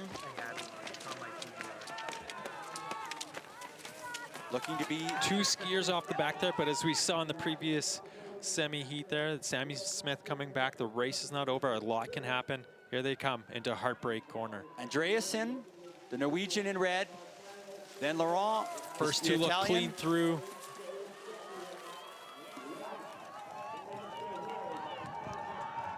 Everyone skied that corner really well. So here's Andreasen, number 3, the red Norwegian athlete. Bib And she number looked 2, over to her Nadine Laurent, right there with her. Matching stride for stride. starting to open a gap on the rest of the field. So Andreasen, she said she was hoping to come home with a medal. She can get to that final. She's going to have a decent chance at that. She looks over her shoulder, wants to stay safe. Exactly, the main reason, looking over her shoulder, yeah, there's no reason we need to bump into each other, have any wipe out, break poles. Yeah. We have a bit of a lead over the rest of the pack. Let's make it through the corner into the stadium here. So now number 5, Elin Naslund from Sweden, moving up. Wow, they've moved up quite a bit. There was a gap there between the first 2 skiers and the other skiers, but that is Andreasen. Big Norwegian hope. Oh, but coming on the outside, Nadine Laurent from the outside. What a move. So Nadine Laurent leading right now. Andreasen going to the outside. Then the Swedish skier on the right. It's going to be close here. Oh my goodness. It's going to be very close. Only the top 2 for sure moving on. They're pushing to the finish. It is neck and neck. Oh, look at the lunge. Oh my goodness. Well, we'll have to see the view from the side to decide that. And Andreasen is already on the ground, exhausted, and it looks like she was going to go on to the finals and needs to find some more energy for that final. This is going to be interesting. Yeah, I think in the end, it may not quite matter depending on the times for those top three. But what a lunge. I'm really looking forward to that side angle to see how close that was, because they all lunged big time. But Nadine Laurent, I think she'll be able to move forward. Elin Naslund. So our second, third, and fifth qualifiers, but we're going to see that view from the side, hopefully shortly. But wow, Nadine Laurent. That move on the outside. Yes, definitely. Just going into the final corner. Just had the edge, a little more speed coming around the outside, and was able to cut in. So Nadine Laurent, they're looking at the times. It's going to be close. Here we go. From the side. Oh, look at this slow motion. This is the tightest. And from our angle, Steve, again, this is not the official camera. This is not the official, but it looks like Andreasen. Oh my goodness. Andreasen. Just going back. Let's see that again for second and third. Angle. The Swede by a centimeter over the Italian Laurent. Just going back. Look at that. Look at that. There's the Swede. This is close, Steve. We have to wait for that official photo finish from timing. We'll see. They'll probably, the jury will look at that, but I think from that angle, I'm going to make the call, the unofficial call to him, that Elin Naslund. But that's the beauty of that camera, and you could see they slowed it, the broadcast team slowed it right down, and you could see by a centimeter. But judging from those times, Nadine Laurent should get through no matter what. Yeah, but again, they have to review that because the times are based on the chip time. Then they go to hundredths of a second to evaluate the finish. But you can see there's a pause. They're trying to decide this. They're trying to decide who is going to get that final lucky loser spot. I don't think Sammy Smith is going to be able to move on. So they're showing 6 100ths of a second between Andreasen and Naslund. But still not setting a time a close for race. Nadine Laurent, as far as we can see. And setting us up for what amazing final is to come. Okay, so they're actually saying, this is unofficial, but 1 100th of a second between Laurent and Naslund, and you could see on that image maybe a centimeter or less. Wow. And that was the semifinal. That was the women's second semifinal, so it does look like Lisa Eriksson will move on as a lucky loser, and Nadine Laurent will move on as a lucky loser. Sammy Smith just missing the final, but we're gonna see lots more of her in the racing to come. Okay, now we're gonna go to the men's final. Men's semifinal. Men's semifinal. Getting a little excited here, Tim. Yeah, my goodness. We got a lot of racing yet today still. So here's the semifinal. So we've got Eero Ranttila, Anton Gran, Lars Hagen, Elias Danielson, Celis Gash in this semifinal, and also Niklas Steiger from Switzerland.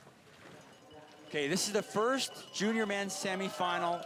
Again, top two move on, and there we got 101, Eero Ranttila, the blonde hair in the blue suit. That is the Finnish skier. Then the big man, 104, all 6'7" of Anton Gran. You can see him just moving up beside Eero Ranttila. Again, this semifinal heat looks fairly relaxed. Everyone's skiing pretty comfortable here. No one's really pushing the pace. So Eero Ranttila, there's the big guy, Anton Gran, 6'7". And he's actually from the Mora Ski Club, which is the famous Finnish area for the great Swedish Vasaloppet. Lots of ski history in the Mora area of Sweden. And there, the Mora skier, Anton Gran, leading into heartbreak corner. Eero Ranttila. And the Spanish skier going on the inside. The Swedish skier was not happy about that, but it's all legal. There we go. Oh! The Swiss skier is down. Niklas Steiger is down, and his semifinal is over. Eero Ranttila, double pole. Oh, and we have a broken pole there too. Oh my goodness, that was a pretty quick recovery, but yeah, I don't think he got that pole quick enough. I mean, he was down on the ground for a little bit. There we go. into the chicane downhill, descending into the stadium. Eero Rantala from still Finland. in the lead, fastest qualifier of the day. Anton Gran from Sweden in second, and then Elias Danielsson in third, 107. Looking at, well, see, we thought it was a casual start, so I think you want to be in the top two. Now Elias Danielsson trying to move up. He's moving up on the outside, 107. So Rantala, Danielsson, and Gran. So Rantala leading into the final stretch. Danielsson 107 on the right of the screen. Anton Gran trying to pick up the pace. He's moving to the outside the track to move up. Anton Gran is gonna do it to move up into the semifinal. Elias Danielsson in second and Eero Rantala in third. What a move by Anton Gran. He had to come by Eero Rantala Yeah, it somehow. looked like the only spot he could go was step outside of the tracks there and keep double poling. Is it faster outside of the tracks? Some days it can be, some days it's not. From the racing we've been seeing, it seems like staying in the track is the fastest, but when your only option is to get by someone is out of the track, you know, you got to take it. Yeah, and there's Rantala. I mean, top qualifier. We talked about this, the 4-act play. We're into Act 3. Rantala won the qualifier, strong quarterfinal, but the semifinal, he's on the bubble now. Exactly. It all depends on what happens in this second semifinal heat for time, if he will go on to the final or not. And there is Anton Gran leaning into Heartbreak Corner. And here's that fall. Yeah, and this was Stelis Gash. He went on the inside. Everything seemed fine. Oh, no, it's the Swiss skier. Oh, I see what happened. The Swiss skier It looked like fell, he clipped. And he clipped Stelis Gash's pole. That's what Stelis happened. Gash broke a pole and needed a new one. Now look at this here. Eero Rantala relaxes, thinks, oh, I got this. But then Elias Danielsson, and here is that massive finish by the 6'7" Anton Gran. And now looking at this, Steve, Mora. he did have a classic track there. He could have stepped to gone the his other way. left. Yeah, but it's still allowed. Like you can see, it's still part of the course. He is staying within the course, so. Wow, okay. Well, that was our first semifinal. Now the second semifinal for the junior men. Kollerud from Norway, Melnitz from Finland, Pitje from Switzerland, Holbach from Norway, Grenhagen from Norway, Bergström from Sweden. 3 Norwegians in the second semifinal. Yeah, and what makes that interesting is these 3 Norwegians have probably skied a lot together this season, raced against each other. They know where their strengths are and could make for an interesting semifinal. There we go. There's 105, Iki Melnitz. Definitely one of the favorites we were watching. He had some very strong Junior World Championships last year. 109, Matthias Holbach, and there's 115, Grindhagen.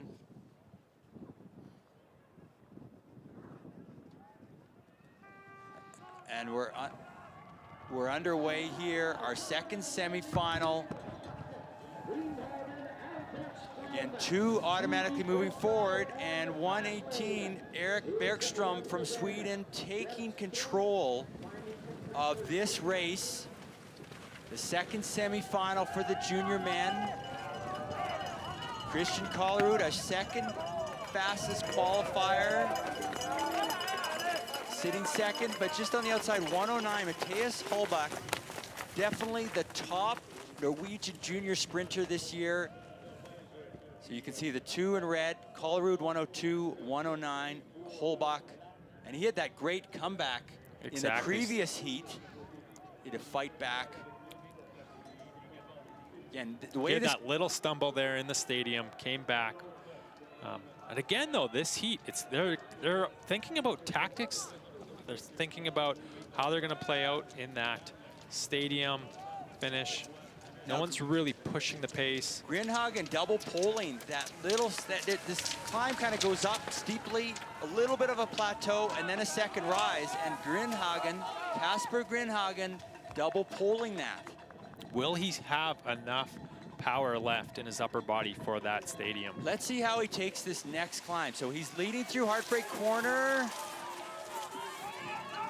Everyone safely through. Now Grindhagen, 115 from Norway, double pulling this little rise. Yeah, that's what he's gonna do. In fact, only Hallbach and then Kollerud striding, but the Swede also double pulling that little rise, now leading into the downhill. We have a chicane downhill, and then they wind down into the stadium for that long double pull section. And there's Four Hallbach comes skiers in back. it. Did you see that? Hallbach moved right into second place there. Oh, gotta Pretty stay tight, come upright, through the stay corner here. upright. Hallbach going from fourth to first. Into that downhill. Okay, so Hallbach 109 on the outside, the top Norwegian sprinter this season. Grindhagen 115. Hallbach on the outside coming into this turn. There's 3 Norwegians and 1 Swede trying to get those 2 automatic qualifier spots to get to the final. Oh, and Hallbach still in the lead there. Didn't look like that stumble from the previous heat affected him at all. So now here they into the finishing straight. The 3 Norwegians right across here. 3 Norwegians, 2 will automatically move forward. Hallbach is going to take that automatic spot, and the lunge, oh my. It looked like Grindhagen got that second spot. And it looks like Rantanen will get a lucky loser spot. Yes, yes. Unofficially, it looks like Kollerud, the 3rd place finisher in that heat you just watched, and Eero Rantanen will be the lucky losers to go to the final. So there's going to be 3 Norwegians, 2 Swedes, and 1 Finn in the junior men's sprint final. That'll be coming up after all our the women's Nordic final. nations. The 3 Scandinavian nations battling out in the junior men's race. But this is our final heat, just the replay. See, Hallbach, some very interesting strategy.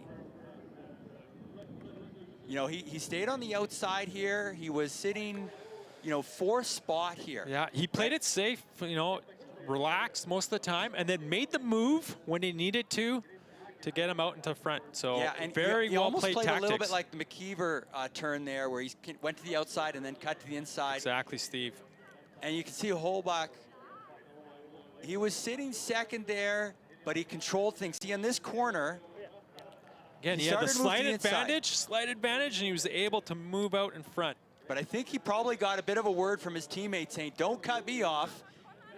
And that is allowing Grindhagen to get that lucky loser spot in 3rd. And a 102, Kollerud, our 2nd fastest qualifier, also moving on to the men's final. Okay, we're getting close now to our women's final. Okay, so we just got confirmation Kollerud is our lucky loser to move forward. Okay, here's your junior women's sprint finals. We got to go through these skiers. Tuusavainen, she's really come on strong in this last year. She really has started to perform well, the top Finnish skier in these junior world championships. But not only that, Steve, that she's come on strong, she is skiing every single heat here today really, really well and really strong. Can she continue on into the final here? Yeah. If she skis the way she's skied the qualifier and all the heats, she might walk away as a world champion. Yeah, they're getting ready here, and that is number 6, the Martin Pinter. So the shot we're seeing here is them just trying to stay warm, stay loose, moving around. They don't want to get too cold. You can see they still have their jackets on.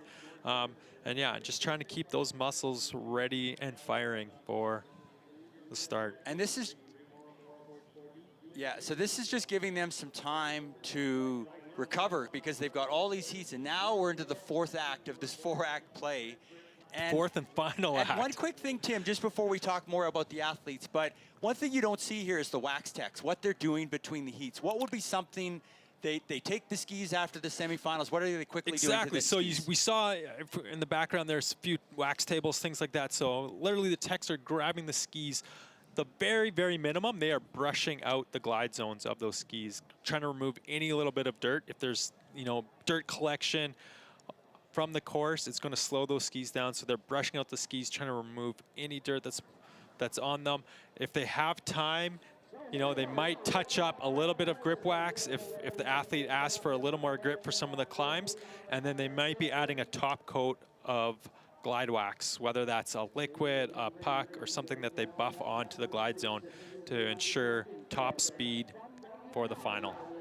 Yeah, and what an all-star final we have. Iris DeMartin-Pinter, number 6, the Italian sprint champion. Number 3 there, that is Andreasen, the superstar from Norway, 6 wins this year. So again, we'll out see of 6 junior races we'll see in how Norway. those 2 women can recover, because they were such a battle in that second final heat. And if they've recovered and have enough energy for this final. And now number 4, Lisa Eriksson. She's been building for this race. She won all 3 Swedish junior trial races early in January. And here we go. Here is Elin Naslund of Sweden. There is Andreas. Look at that smile. She is pumped to be here. She goes to the Jesse Diggins School of Fun, that's for sure. And there is Tusa Väinö, the Finnish skier, the top qualifier. Number 6, DeMartin-Pinter, the Italian national champion. Number 2, Nadine Laurent, who won an Open Cup junior race just a few weeks ago. And Lisa Eriksson, who had that comeback in her quarterfinal. And she is in the final. And Tim, anything can happen in a sprint final. Yeah, any one of these women can walk away world champion today.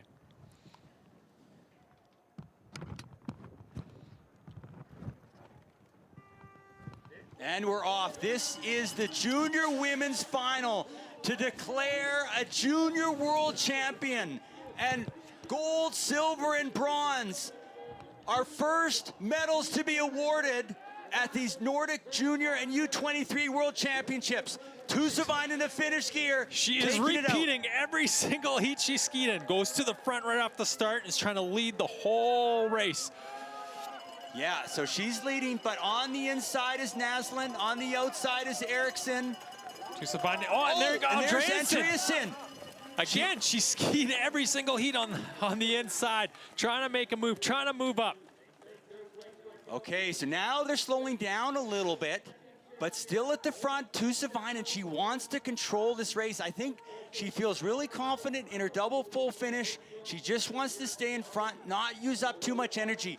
But here is Andreasen in red on number 3. She has not lost a junior race this season. She is sitting there, number 3 in red. Tusa Väinö, the great Finnish young skier. Look how tight this final is. They're all in it. Whoa. They're all in it. They're coming to the top of the climb. Let's see what happens as they come into Heartbreak Corner. Andreasen, I think this might be the first time that Tusa Väinö is potentially not going to lead into Heartbreak Corner. Andreasen, 6-0 in junior races this season, won every single Norwegian World Trials qualifier. They've all made it through cleanly. Everyone is through. All 6 are still in it. Tusa Väinö trying to move on the outside. Andreasen still in the lead. Tusa Väinö in blue on the right. She is going for it. She is pushing on this final climb. They're all still together. Naslund just falling off the pace for Sweden. 2 Italians. 1 Finnish skier, 1 Norwegian, and 1 Swede. All 5 skiers close together here. Here they come 4 into the skiers. final descent. Now they've got the chicane. They're going to descend to the stadium. Tusa Väinö back in the lead. Norway's Andreasen in second. Now this long double pole section to declare a junior world champion for the women. Tusa Väinö in the lead. Andreasen from Norway in second. But Look here at the comes lead. the Italian. Dufason has her. The Italian Nadine Laurent trying to move up. But Tusa Väinö gaining here before the final turn. Tusa Väinö, can't she hold on? They've got the turn. They've got the finishing straight. Andreasen in second in red. Then the Swede, that is Lisa Eriksson in third spot. Tusa Väinö from Finland. Andreasen on the inside. Andreasen though trying to go Eriksson strong. in the middle. But here comes Lisa Eriksson. But but Tussavainen holding on. It's going to be a lunge at the line. Tussavainen moving ahead, then the lunge for second and third. Tussavainen, junior world champion. Andreasen unofficially silver. Eriksson, the bronze medal. What a final for the junior women. Incredible, Tim. Wow. Wow. That was a battle right out of the starting gate. That was an absolute slugfest in our junior women's final. And Tussavainen, the top qualifier, just maybe a little chink in the armor when Andreasen passed her on the climb, but she got back in front. She let it out in the sprint. She held on, but they're going to a photo finish for second and third. It was really close, so but it's there unofficial is our here. junior world champion in the classic sprint event, Steve. Yeah, oh my goodness. Tussavainen, the great upcoming Finnish skier. She's been so strong this year, and she's been coming on strong over the last 12 months. Look at the smile on number one, junior world champion. And we've just got confirmation that Andreasen is going to take the silver medal, and Lisa Eriksson, the silver. That's what it looks like. What an absolute battle. That was an amazing race. 3 across, and it was like, is Tussavainen going to hold on? Andreasen coming on strong. Tussavainen just had that extra second win in that last 50 meters. When we get a chance, we'll want to see that finish just to see how that played out. But look at the smiles. I mean, I think, you know, Tussavainen all day long, dominant. Andreasen, her goal was to bring back a medal to Norway. From these Worlds, she has already done that. And Lisa Eriksson, who had that fall in the quarterfinals and came back to win a bronze. You and those smiles say it all. Everyone is just excited and happy. They gave it all out there. And we got our 3 medalists from our first event. Unreal. Okay, so here's the replay. So off the start, you know, the other skier in the mix was number 2, Nadine Laurent. She was making a charge at the end, but just not quite enough.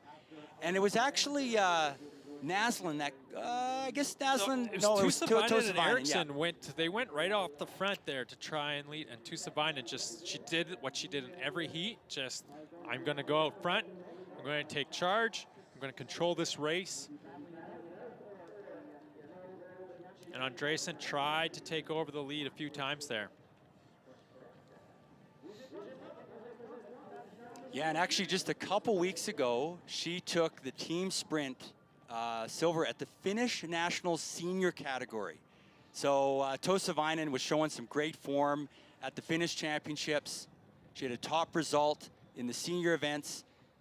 But look at that, right? She had fallen back to second, but the climb, right? She was able, look at the technique, right? We've been commenting on just so much power, not a misplaced stride the whole way. There was purpose in every pole plant, every kick. Now we've got the finish, Tim. So Here this is Tussavainen. She's got the lead. She's in control, and you can see Nadine Laurent, number 2. She's trying she to come was on the making a outside. charge on the outside. Strategically, that's what she had to do, but it's amazing. No one had that inside track. No. But at this point, it's looking like Tussavainen's pulling away. Then the Swedish skier, Norwegian, come in. They just line up 3 across. You saw Andreasen look over her shoulder how much she had to push yet. And Tussavainen pulling ahead, and then the lunge. My goodness, the lunge. Unofficially 6/100ths of a Can second. we just back that up? If we could just see that. There we go. Let's see it for second and third. There we go. That was the silver and bronze. Already Tussavainen celebrating, but there, the red boot. Came down to that lunge. Came down to the lunge, yeah. And there's your just how top 3. important Tussavainen, lunging is Andreasen, in racing. and Eriksson. And just for all our viewers out there, it is the toe across the line. The toe of the boot is what determines who crosses the line first.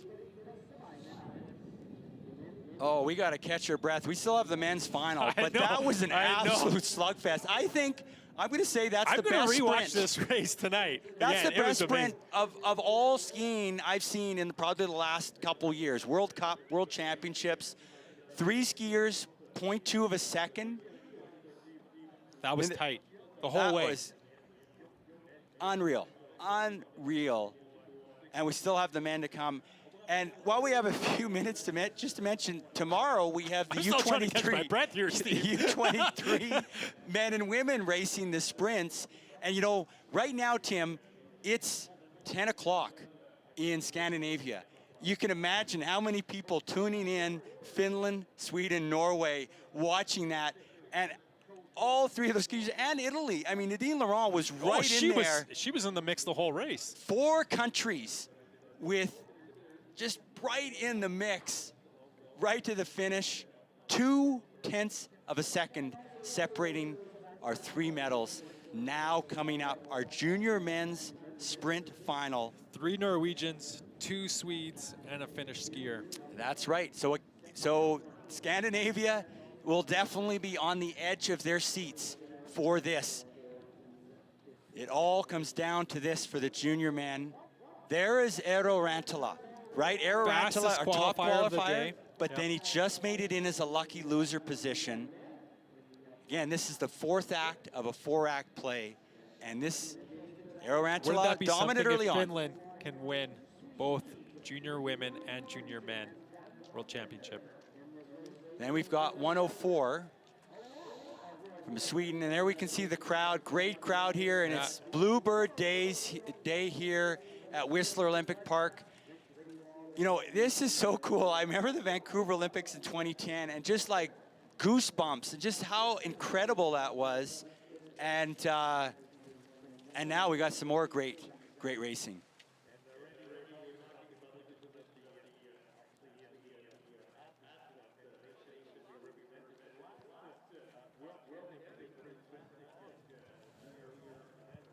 Okay, so our men are just getting ready.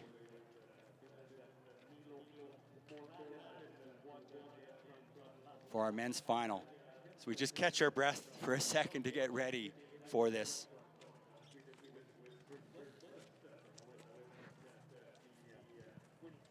And like you said earlier, Steve, the U23 category does this tomorrow. Be just as exciting.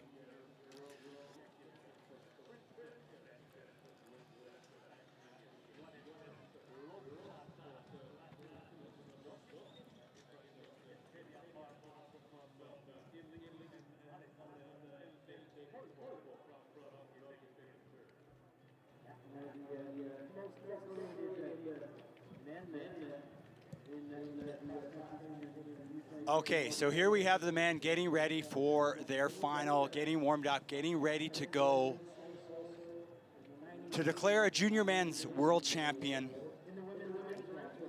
3 Norwegians, as Tim mentioned, 2 Swedes, and 1 Finn.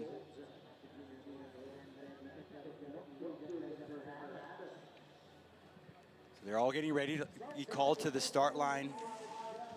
So Look at Matthias this, though. Holbeck. Look at the sun shining on them right now. Isn't that Oh, amazing? what a beautiful I just remember shot. last year at Nationals here, just the pouring rain. But this is a beautiful day, Yeah, a this beautiful is- day.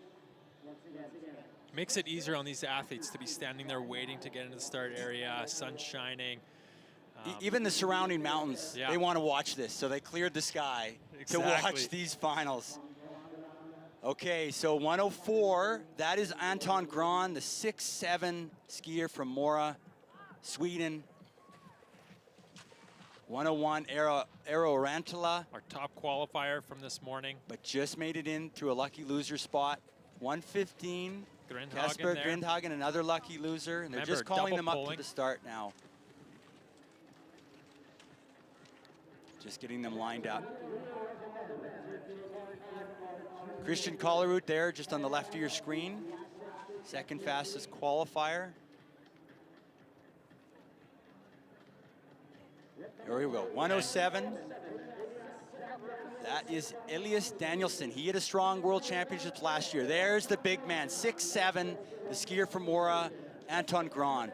109, the top Norwegian junior sprinter, Matthias Holbach. 115, getting in through a lucky loser spot, Grindhagen. And 101, Eero Rantala also getting in through a lucky loser spot. Okay, sorry, just confirming, it was Collerud that got through in a lucky loser spot. He was the second fastest qualifier. 3 Norwegians, 2 Swedes, and 1 Finn.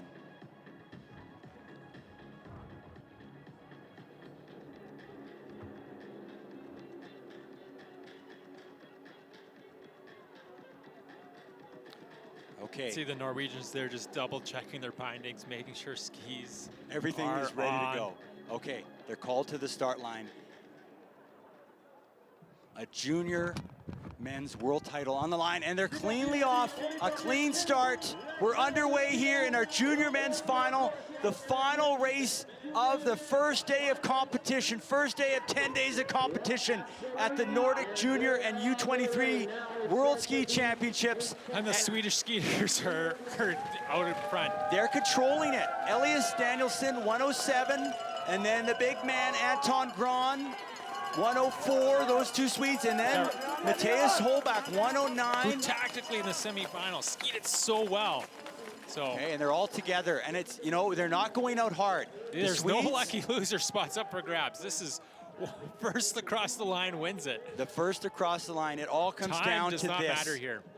That's a good point, Tim. It's just first across the line is going to be a world junior men's champion here at Whistler Olympic Park, the biggest event here since the 2010 Winter Olympic Nordic events. The Swedes did very well at those 2010 Winter Olympics. Can the junior men's Swedes do well here in the final? They're all still together. Any one of these 6 can be a junior men's world champion as they go in Heartbreak corner. to Heartbreak Corner. Here they go. Nice pack coming in. Will they stay on their feet? They survived it. They all survived it. Anton Gran, the Swede, 104, leading it out. 115, Grindhagen trying to double pull there. Don't 115 forget trying to move up. Holbach on the outside there. Holbach. He's still in it. He's moved up now. 2 Norwegians now moving up. The Swedes have fallen back just a little They're bit. lined up 3 across and 3 across. This is still anyone's race. Grindhagen leaning into the chicane downhill as they descend towards the stadium. Holbach in second. Oh, stay up right here as they go into this corner, descending into the stadium. Grindhagen, Holbach, first and second. All 6 still in this. 3 Swedes trying to move to the front. Grindhagen, but now Holbach coming Holbach, on it looks strong like he's on pulling the away. inside. 104. Anton Gran on the outside. Anton Gran now moving up, getting Look at him. control Look at him on the accelerate final around that corner. The big man leading it out. The Mora skier from Sweden. He can do it. Anton Gran Danielsson. from Sweden, but here comes Rantala on the outside. Anton Gran, Sweden, world junior men's champion. I think Sweden might have got silver. second too. Oh my goodness, he took control just going into the final corner. Junior men's world champion from Mora, Sweden. And Sweden takes Anton 1-2. And we got a photo finish for 3rd. Elias Danielsson, they're hugging That just there. shows the sheer power that he had around that outside corner. I didn't see that coming, but he just got the acceleration using all 6 feet 7 inches of his lanky frame to 1-2 power for into Sweden. the poles. 1-2 for Sweden. Wow. And 1-2 for Sweden. You know, Oh. Sweden had a great Can we Vancouver get Olympics. a replay of and they're that having a- finish line? Yeah, we got to see definitely a replay of that, but I want to see the side view of Eero Rantala and Matthias Holbach. Interesting, the 3 Norwegians right now are sitting 4th, 5th, and 6th, but there is that photo finish, and we'll see if we get that side shot. But right now, Anton Gran, the big man, has done it. And he is actually a roller skiing world junior champion from Latvia this summer, and now he's a world champion in the winter. His first ever On junior snow. worlds. He's only 18 years of age. Oh my On goodness. snow and off snow, world champion. On snow and off snow. I don't know if anyone's ever done that before. The big man, and here we go. The side shot, first for Gran. Oh, so that was third for Del. Oh, It looks, from that our was view, third. it looks like Rantala got third. Yeah, I think it's pretty clear. If they just back up, there we go, just right there. So that is Danielson for the lunge. He needed the lunge. He needed a lunge for the second. guaranteed second. And here we go. Yes, Rantala getting the Third. bronze medal. Oh my goodness, the Swedes first and second. I don't think they were expecting that. What It's all a first unofficial, day. and What a Tim, first everything day we of say is competition. unofficial. Everything has to be reviewed. But the Swedes, Wow. you know, the Norwegians look so strong coming into this junior men's final, and they got 3 in there coming into the junior men's world championship. And just even looking at them coming into the stadium out of the final descent, they look strong. Yeah, exactly. It looked like maybe even going to be 3 Norwegians taking the top 1, spot. 2, and 3. But if we see, when we see the replay, and we'll look that final 180 degree corner where Anton Gran, he's way on the outside and he cuts the inside, and that Just gives him powers- control. and powers through that corner and accelerates out of it. So there we go in the middle. 1, 2, 3. Anton Gran. On your left of the screen, Elias Danielson, and on the right, Eero Rantala.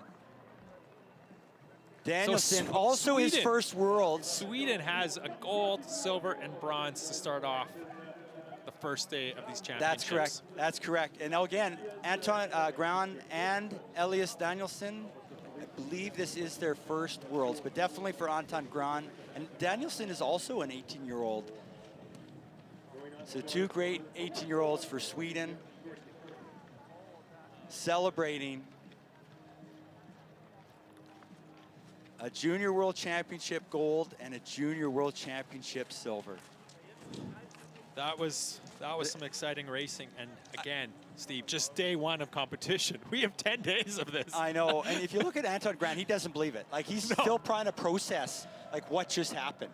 Like, how he did that, and it was strategy that really paid off for him. Now, here's our junior women's sprint. Like, what a slugfest that was. Point 2. That's how close What a tight finish the that was. medals were. Like, that was just a crazy finale. You and could then line same those for the 6 men. women up again and not produce that same result. You're right. That is how You're tight right. that race was. That's totally right. You know, you could rerun that, and you could have a totally different finishing order. And Nadine Laurent, you know, 4th place, but wow, what a sprint she had. DeMartin Pinter was right in there as well. Yeah, that was a battle royale for the junior women's. I think that was probably the best race, the best ski race I've seen in a couple I would have to years. agree with you, Steve. At least, if not for, you know, that was just a wonderful. The suspense and the end there. You didn't know who was going to win No. until literally the last 100th Until of a the second. official call was made, Yeah, actually. exactly. Yeah, I mean, Tussavainen definitely just pulled away at the end, but it was just really in that last, like, 20 meters that she just started to pull away again, but it was very close. Yeah, look at just a beautiful day, Bluebird Day here. And here is a replay, Tim, of our women's final.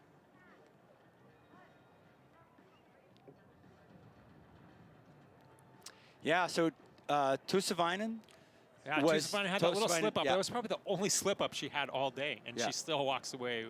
And this is as where world Andreasen, she moved into the lead, and it was like, okay, is this a chink in the armor for Tussavainen? And no, she came back. She controlled the double pull, but then there was, all of a sudden they were together again, and here's the lunge. And there is your top 3. Tussavainen in first, wearing number 1. Andreasen in the red with a big smile on her face. Lisa Eriksson with a big smile on her face after a crash in her quarterfinal. Yes, she that she had to almost fight didn't back. even advance into the semis with that crash. Like, A 4-act play, and every act mattered in that women's race.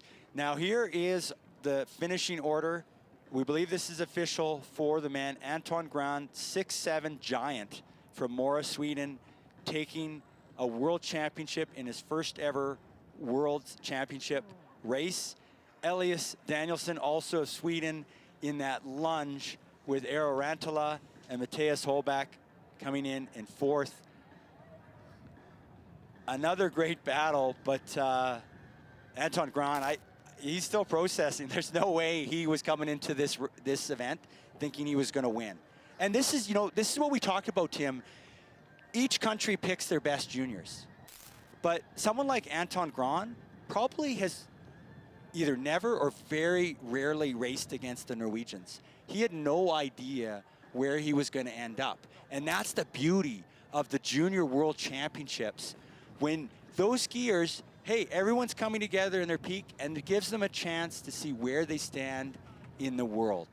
And Anton Gran is processing the fact that he's atop the world at Whistler Olympic Park.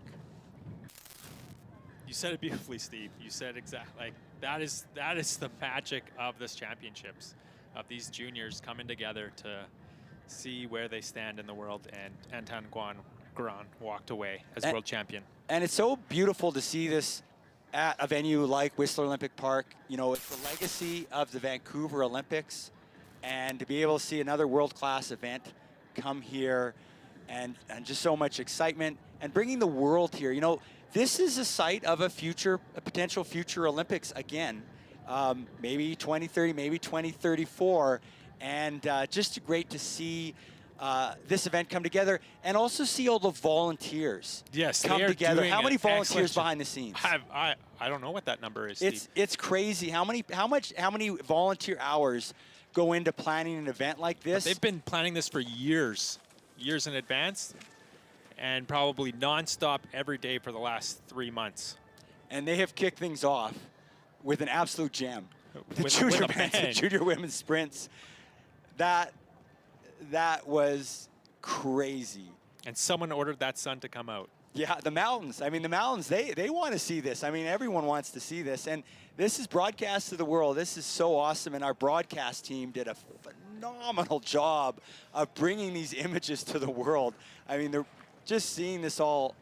We could see we could see the technique of the skiers. Like, you could see the muscles rippling, everything working in concert to generate the power that was generated to win this. Now, we've got the award ceremony coming up.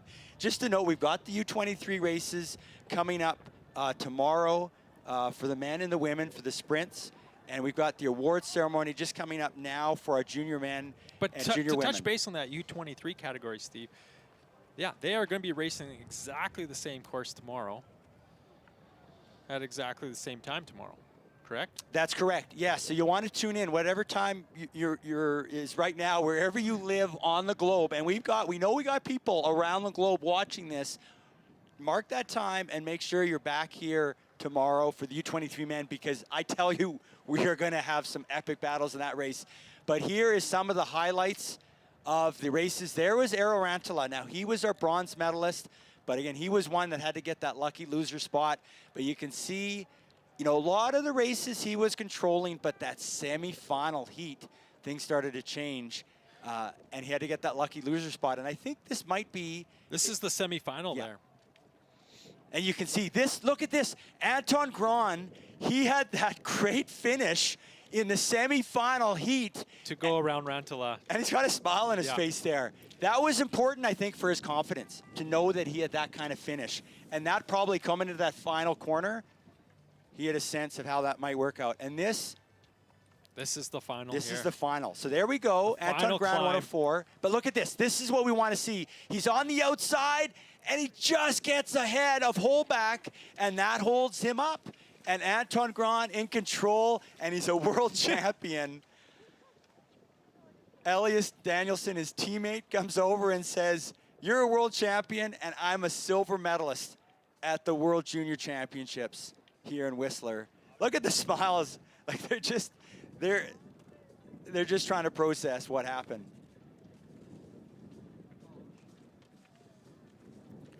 Yeah, but that's semifinal. Anton So not Gran. only a big shout out to those Swedish skiers, but also to their coaches and their service context. That's as really well, important, Tim. because there's the whole behind-the-scenes operation happening to prepare those skis for an event like this. That's so true. Like, if you've been here on site, like wax teching here every day, 6 a.m., leaving at 6, 7 p.m. here for 12 hours. The coaches, all the work they've done, all the coaches and teammates back in Not Sweden. only are they testing wax for the race day, they're testing multiple pairs of skis to find the fastest pair of skis for the day. There's a lot of work that goes on to getting someone like Anton Gran into that world champion spot. Yeah, it takes so much to get to this level. Like you see, and it's not just the winning. This is like, yeah, you want to win a world championship, but here's an interesting stat. I'll just throw out to you as we're waiting for the medal ceremony. Here's an interesting stat, Tim. So, the junior world championships, people start thinking, oh, well, they start projecting from that. But, you celebrate the moment because you just don't know what it's going to take to get to that next level, like how much work it is, how things are going to progress, how your physiology is going to progress. Here's a stat for you. Becky Scott, Olympic champion in 2002. What was her best placing at the World Junior Championships 8 years earlier? 34th. 34th at the World Junior Championships. And she had a 50th was her second race. And 8 years later, she's standing, Olympic gold she's the medalist. best in the world. Right? So you've got to look at this. You got to celebrate this moment. You don't know where, and how far and how hard you're going to have to work to get to that next level. And, what's interesting, today, exactly. We Tell saw us that on about the it. drive up. No, you know more than me, probably. Yeah, so But- Skistad from Norway Exactly. won the World Cup sprint race today, a classic sprint. If you go back, was it 2019? I believe. I believe 2019, she was the junior world sprint champion. So it's taken her 4 years of very hard work, lots of ups and downs, a lot of uncertainty if she could even make the Norwegian senior team. And it's taken her 4 years to get back to the top of the world, to get to the top of the world in the and now senior win category. a World Cup race. Yeah, and take the Vang sisters, the twins. They were world champions going back to, I think, 2016, 2017. And now we're here 7 years later, and now they're finally emerging at the top of the World Cup. So it is a long process after this, but it's celebrating this moment, because to get to this moment, Tim, you had to be the best in your country. Best in your region, best in your country, and now Now you're up against the world. best in the world, and you start to get a sense of what the competition is like. And for some, this is just an early stepping stone to their career. Others, they're hitting their stride, pun intended, going into these championships. But it's celebrating this moment. Just getting to these World Junior Championships is a massive, massive accomplishment. Getting into the heats is a big accomplishment, and getting onto the podium is an even bigger accomplishment. And the podium, if you're gonna stay with us to the podium, we've got 6 people coming to the podium. So everyone who got in the final will come to the podium, and yeah, that'll be coming up shortly. But just an amazing day here at Whistler Olympic Park. So let's maybe, we've got some time here just to recap some of the top Canadians and Americans. We know we've got lots and lots of folks joining in from Canada and the US, and just thinking about the women's race, just how that unfolded for the women's race. One of the top finishers was Sammy Smith from Idaho, Sun Valley, Idaho. She just got knocked out in the semifinal, almost a lucky loser position. Almost made it, but not quite into the final. She's going to have lots more great races to come, but great to see, the Sun Valley program has had lots of great athletes come out of it, lots of great coaching there. And then we also had a few other Americans make it into the heats. Nina Schamberger of the Summit Nordic Club in Leadville, Colorado. She's a distance skier, to make the heats for the sprints and have a solid sprint. That's looking good for her for the distance races coming up. Also, Ava Thurston, who is a great skier from Mansfield Nordic Ski Club in Vermont. She got into the heats. Again, another strong distance skier. We're going to look for her in the other races. And then turning our attention to the Canadians.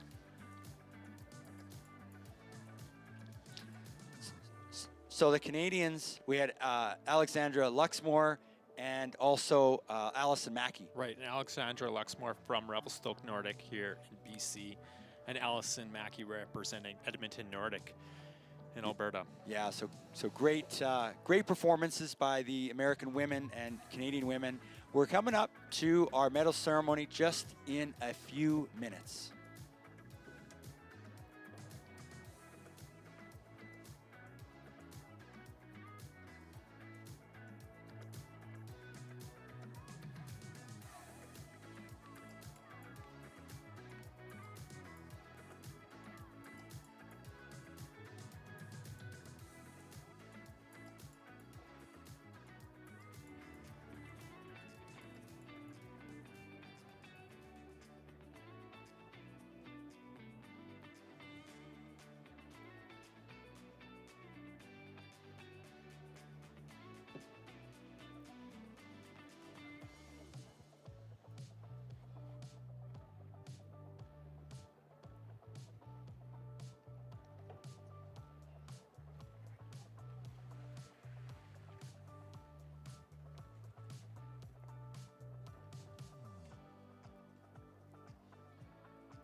Yeah, so just to let you know, it's just still a few minutes away for our medal ceremony for the junior men and junior women.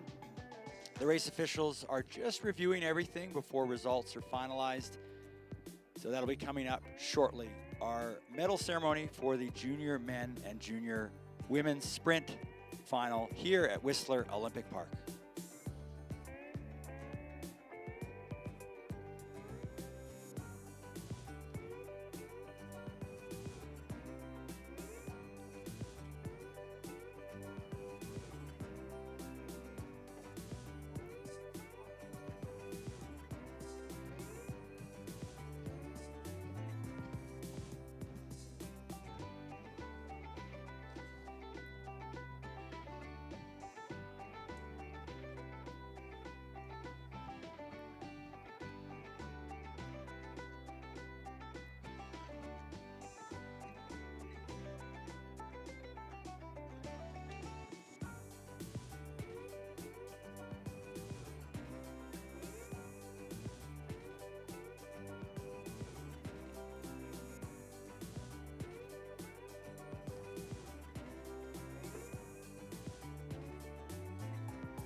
Okay, we've got we've got our junior sprint men and women's medal ceremony coming up.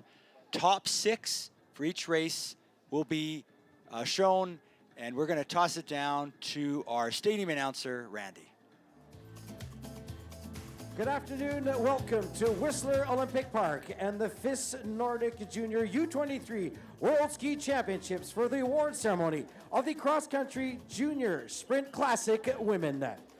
Bonjour et bienvenue au Parc olympique de Whistler pour les championnats du monde junior U23 FIS de ski nordique pour la cérémonie des vainqueurs du ski de fond junior sprint classique chez les femmes.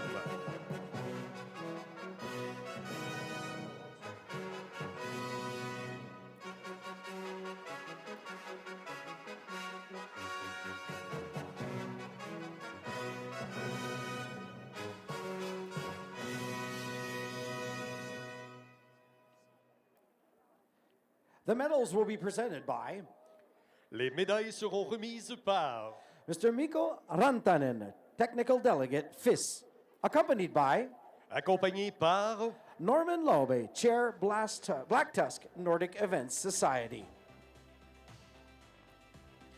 In 6th place, representing Sweden, en 6e place représentant la Suède, Ellen Neslund.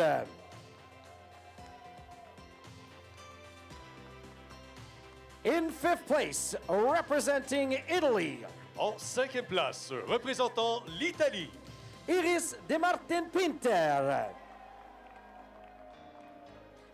In 4th place, representing Italy, en 4e place représentant l'Italie, Nadine Laurent. The bronze medalist representing Sweden, la médaillée de bronze représentant la Suède, Lisa Eriksson. The silver medalist representing Norway, la médaillée d'argent représentant la Norvège, Mila Grosbenhagen Andreasen. The FIS gold medalist and FIS junior world champion for the cross-country event representing Finland, votre médaillée d'or et championne du monde 2023 représentant la Finlande, Evi Inkeri Tossavainen.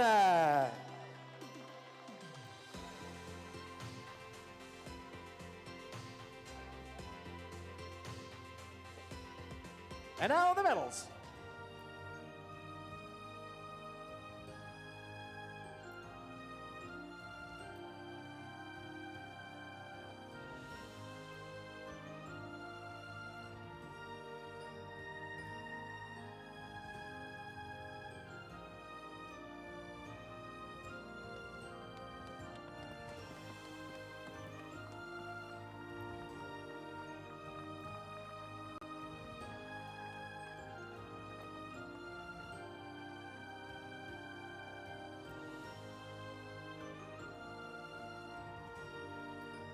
The gifts will be presented by les cadeaux seront présentés par Mr. Stéphane Barrette, Chief Executive Officer, Nordic Canada.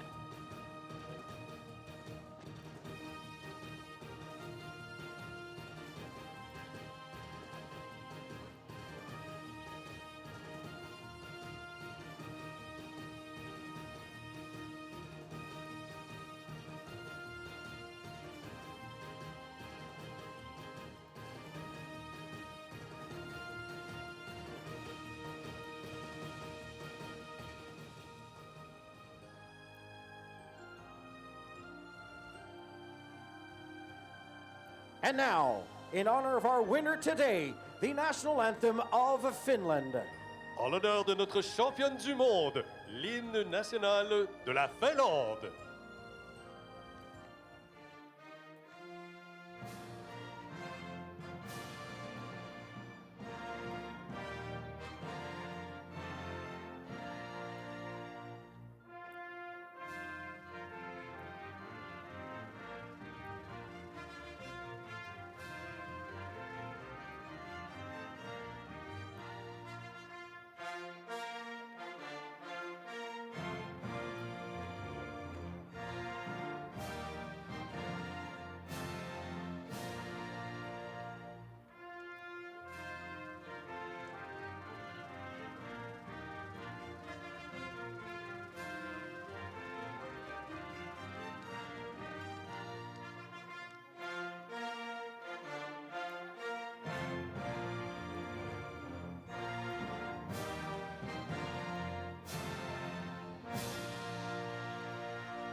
One more time, your applause for our winners. De nouveau, vos applaudissements pour nos gagnantes.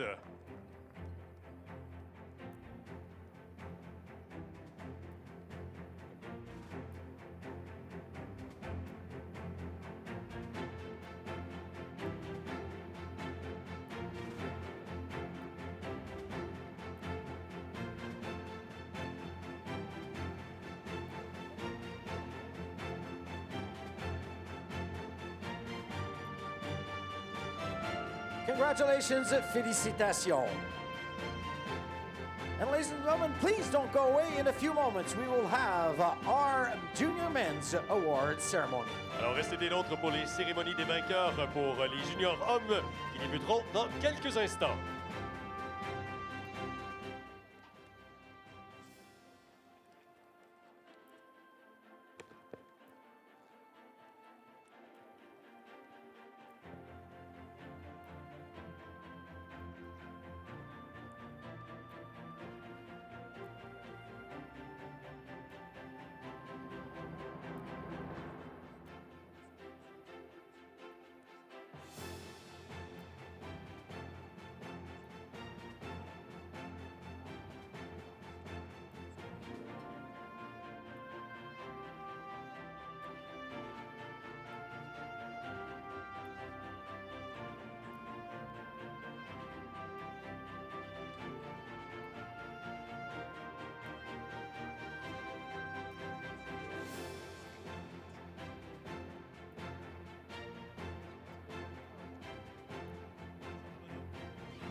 Good afternoon, everyone, and welcome to Whistler Olympic Park and the FIS Nordic Junior U23 World Ski Championships for the award ceremony of the Cross Country Junior Sprint Classic Men.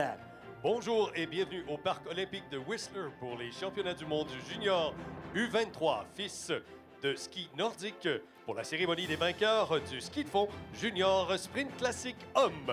The medals will be presented by Les médailles seront présentées par Mr. Mikko Rantanen, Technical Delegate, FIS, accompanied by accompagné par Mr. Norman Lobe, Chair, Black Tusk Nordic Events Society.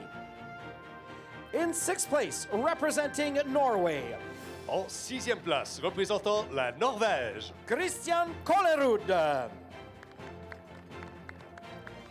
In fifth place, representing Norway, en 5e place représentant la Norvège, Kasper Grindhagen. In fourth place, representing Norway, en 4e place représentant la Norvège, Mathias Holbeck. The bronze medalist representing Finland, le médaillé de bronze représentant la Finlande, Eero Rantala. The silver medalist representing Sweden, la médaille d'argent représentant la Suède, Elias Danielsson. Your FIS gold medalist and FIS junior world champion for the cross-country event of the 2023 World Championships representing Sweden, votre médaillé d'or et champion du monde 2023 représentant la Suède, Anton Gran.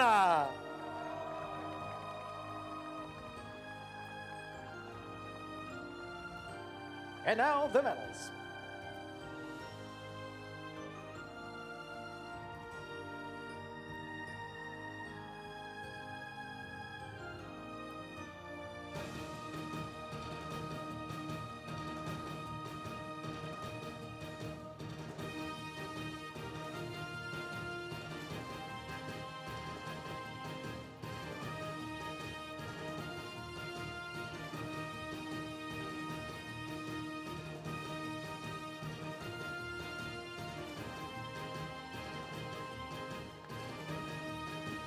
The gifts will be presented by Les cadeaux seront présentés par Monsieur Stéphane Barrette de Nordic Canada.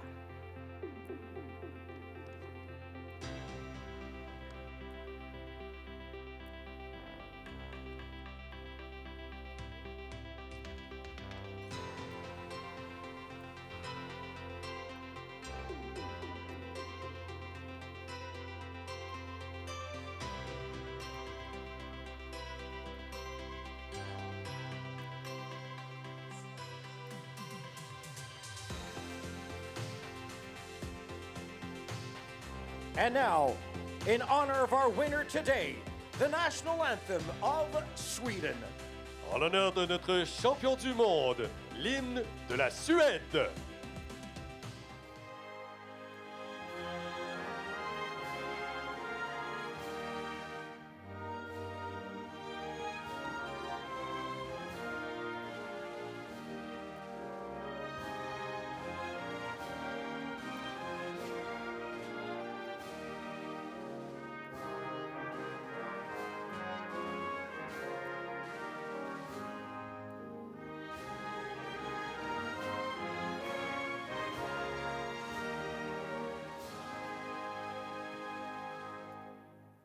One more time, your applause for our winners.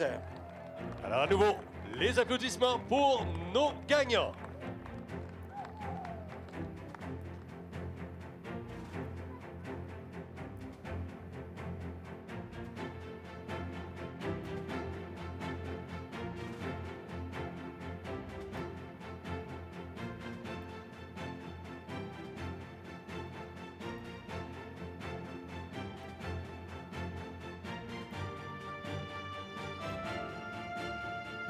Congratulations, félicitations.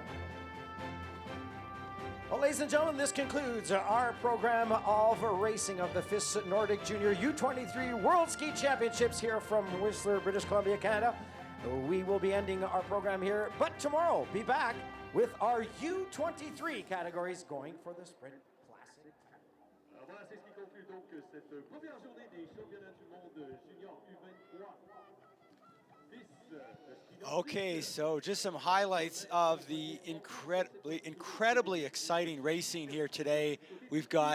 This is the women's final that was an absolute slugfest, a battle royale. And it was Tossavainen who has been dominating all through the heats. You know, we talked about a 4-act play, Tossavainen, but then a bit of a chink in the armor with Andreessen leading through Heartbreak Corner. Again, but then she's been dominant all taking over season again. as well. She has never lost a race this year, and so this is actually the first race she's lost. But this is the beauty of the Junior World Championships, where we bring all these countries together, and look at this finish.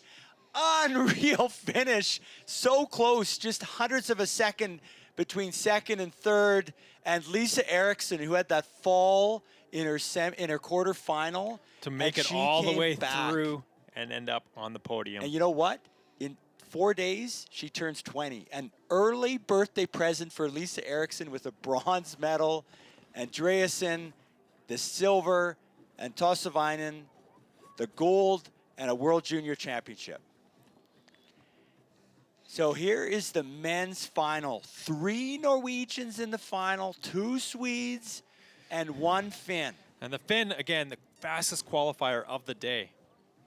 And it was interesting, the strategy going late into this race. You can see they're all really close together on this little climb before the descent. And here was that final corner when Anton Grahn took control, moved into the front, double poles to a World Junior Championship, and then the lunge. But Steve, we forget about a little bit about second place there, because coming into that final corner, Danielson was sitting 4th before coming to that finishing straight, and ends up in second place with a silver medal. What a finish for Danielson.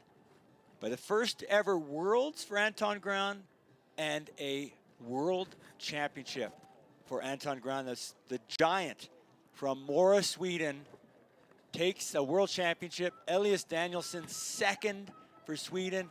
And Eero Ranttila, who just got into the final as a lucky loser, gets the bronze with the lunge. to get ahead of Matthias Holbeck.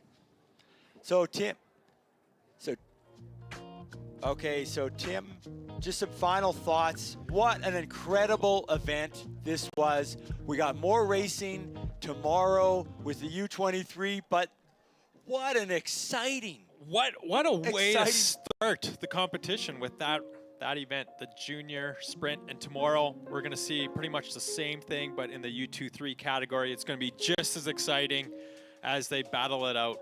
So you want to join us tomorrow, 11:50 Pacific time. All the times are the same as today, wherever you are around the globe. You want to join us tomorrow for the U23 sprints and lots more racing to come over the next 10 days. Thank you for joining us. We'll see you tomorrow.